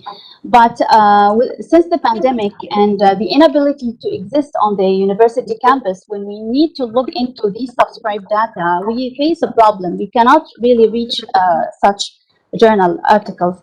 So sometimes we actually, I'm really sorry to say this, we tend to go to some websites, yeah, to get the journal articles.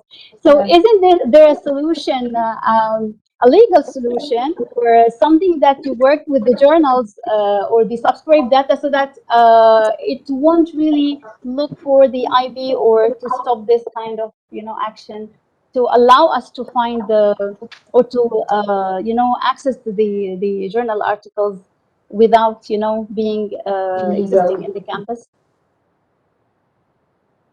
Vado. Okay. Okay. That's the question. In fact, the question is to remain legal. Yeah.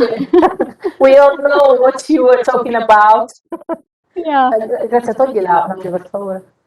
We're talking about. So during this pandemic, most of the publishers have given other solutions to access to e-resources from outside. So the main one is Easy Proxy. So we arrange the Easy Proxy, but as Lisa, for example, was showing before, just to access, for example, EBSCO Discovery and EBSCO platforms, there are many ways to access, just for example, with institutional email or Google account. But the point is that if a content is subscribed, you need to be part of the institution somehow you have to be recognized. A legal solution may be a document delivery, for example. Just keep in touch, keep a contact with a library which subscribe to the journal and ask for articles or parts needed. That's the only legal solution when you do not subscribe to. Even if you can hope for small parts of open access contents, because more and more journals of great publishers, starting from Elsevier, Springer, being a part of totally open access journals, but also hybrid open access journals. So you have partial access to some of the articles. And so if some is achieved with the legal access, which is open access, something can be retrieved by document delivery, and that's the legal way. So, other way, just a third way actually could be looking in the social network of the researchers. Databases like ResearchGate or academia.edu can supply, or better, authors through these platforms can have the authorization to supply their own works, because that's why open access was born, just to say it. But if authors have this authorization, if this possibility, you can find easily a PDF available through ResearchGate. And this is very easy because you have to log in with just name, email, and a password, so you don't have to subscribe anything. So even to access, for example, articles coming from subscribed journals you don't subscribe, you pass through the authors. So that's the third way. And it's, I mean, I can understand it, which is not so direct. You have to strive to retrieve information, but there are ways to make things legal in a certain sense. And we are available, so you can contact us, can email us, and if we can be of any assistance, it will be a great pleasure. Thank you so much. Thank you. Thank you. You're welcome.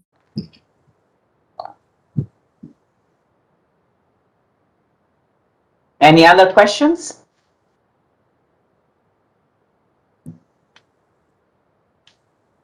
Anyway, thank you, Adel, for being so interested in our discovery tool. We appreciate that. So, I think that this long day is close to the end. The topic is complicated, and we must really thank the speakers because they were able to make a possibly boring topic in a very interesting and even challenging training. So I think that they were very, very, very good teacher, and I'm sure to speak on their behalf that they are also ready to provide answers in case you need in the future days. And certainly we are waiting for you for the face-to-face part of this training. I hope that COVID and also other problems connected with visa during summer will be completely solved. In any case, we will provide all of you of the invitation letters so that you can start the process for visa getting as soon as possible. So, okay. May I say we are excited at the idea of meeting you in October. Yes. Yeah. We are waiting for you. Yes. Same here. Same here. Thank you. I want to thank in a special way the expert from EBSCO that I don't know personally, but I want to thank and also congratulate with her for the precise description of possibilities and opportunities the platform provides to the universities. So thank you again. Thanks to all of you. We can say goodbye to everyone and see you soon, I hope. Been a pleasure and an honor. Thank you. Goodbye. Goodbye. Thank you. Bye. Thanks a lot. Thank you. See you soon. Goodbye. Thank you. Bye. Bye-bye. Bye. Bye. Thank you, Alicia. Thank you, Alicia. Yes. Thank all of you for your time and effort. Thank you for your attention. Thank you. Thank you for your attention. Many, many thanks. Thanks. Thank you. Thank you for your time.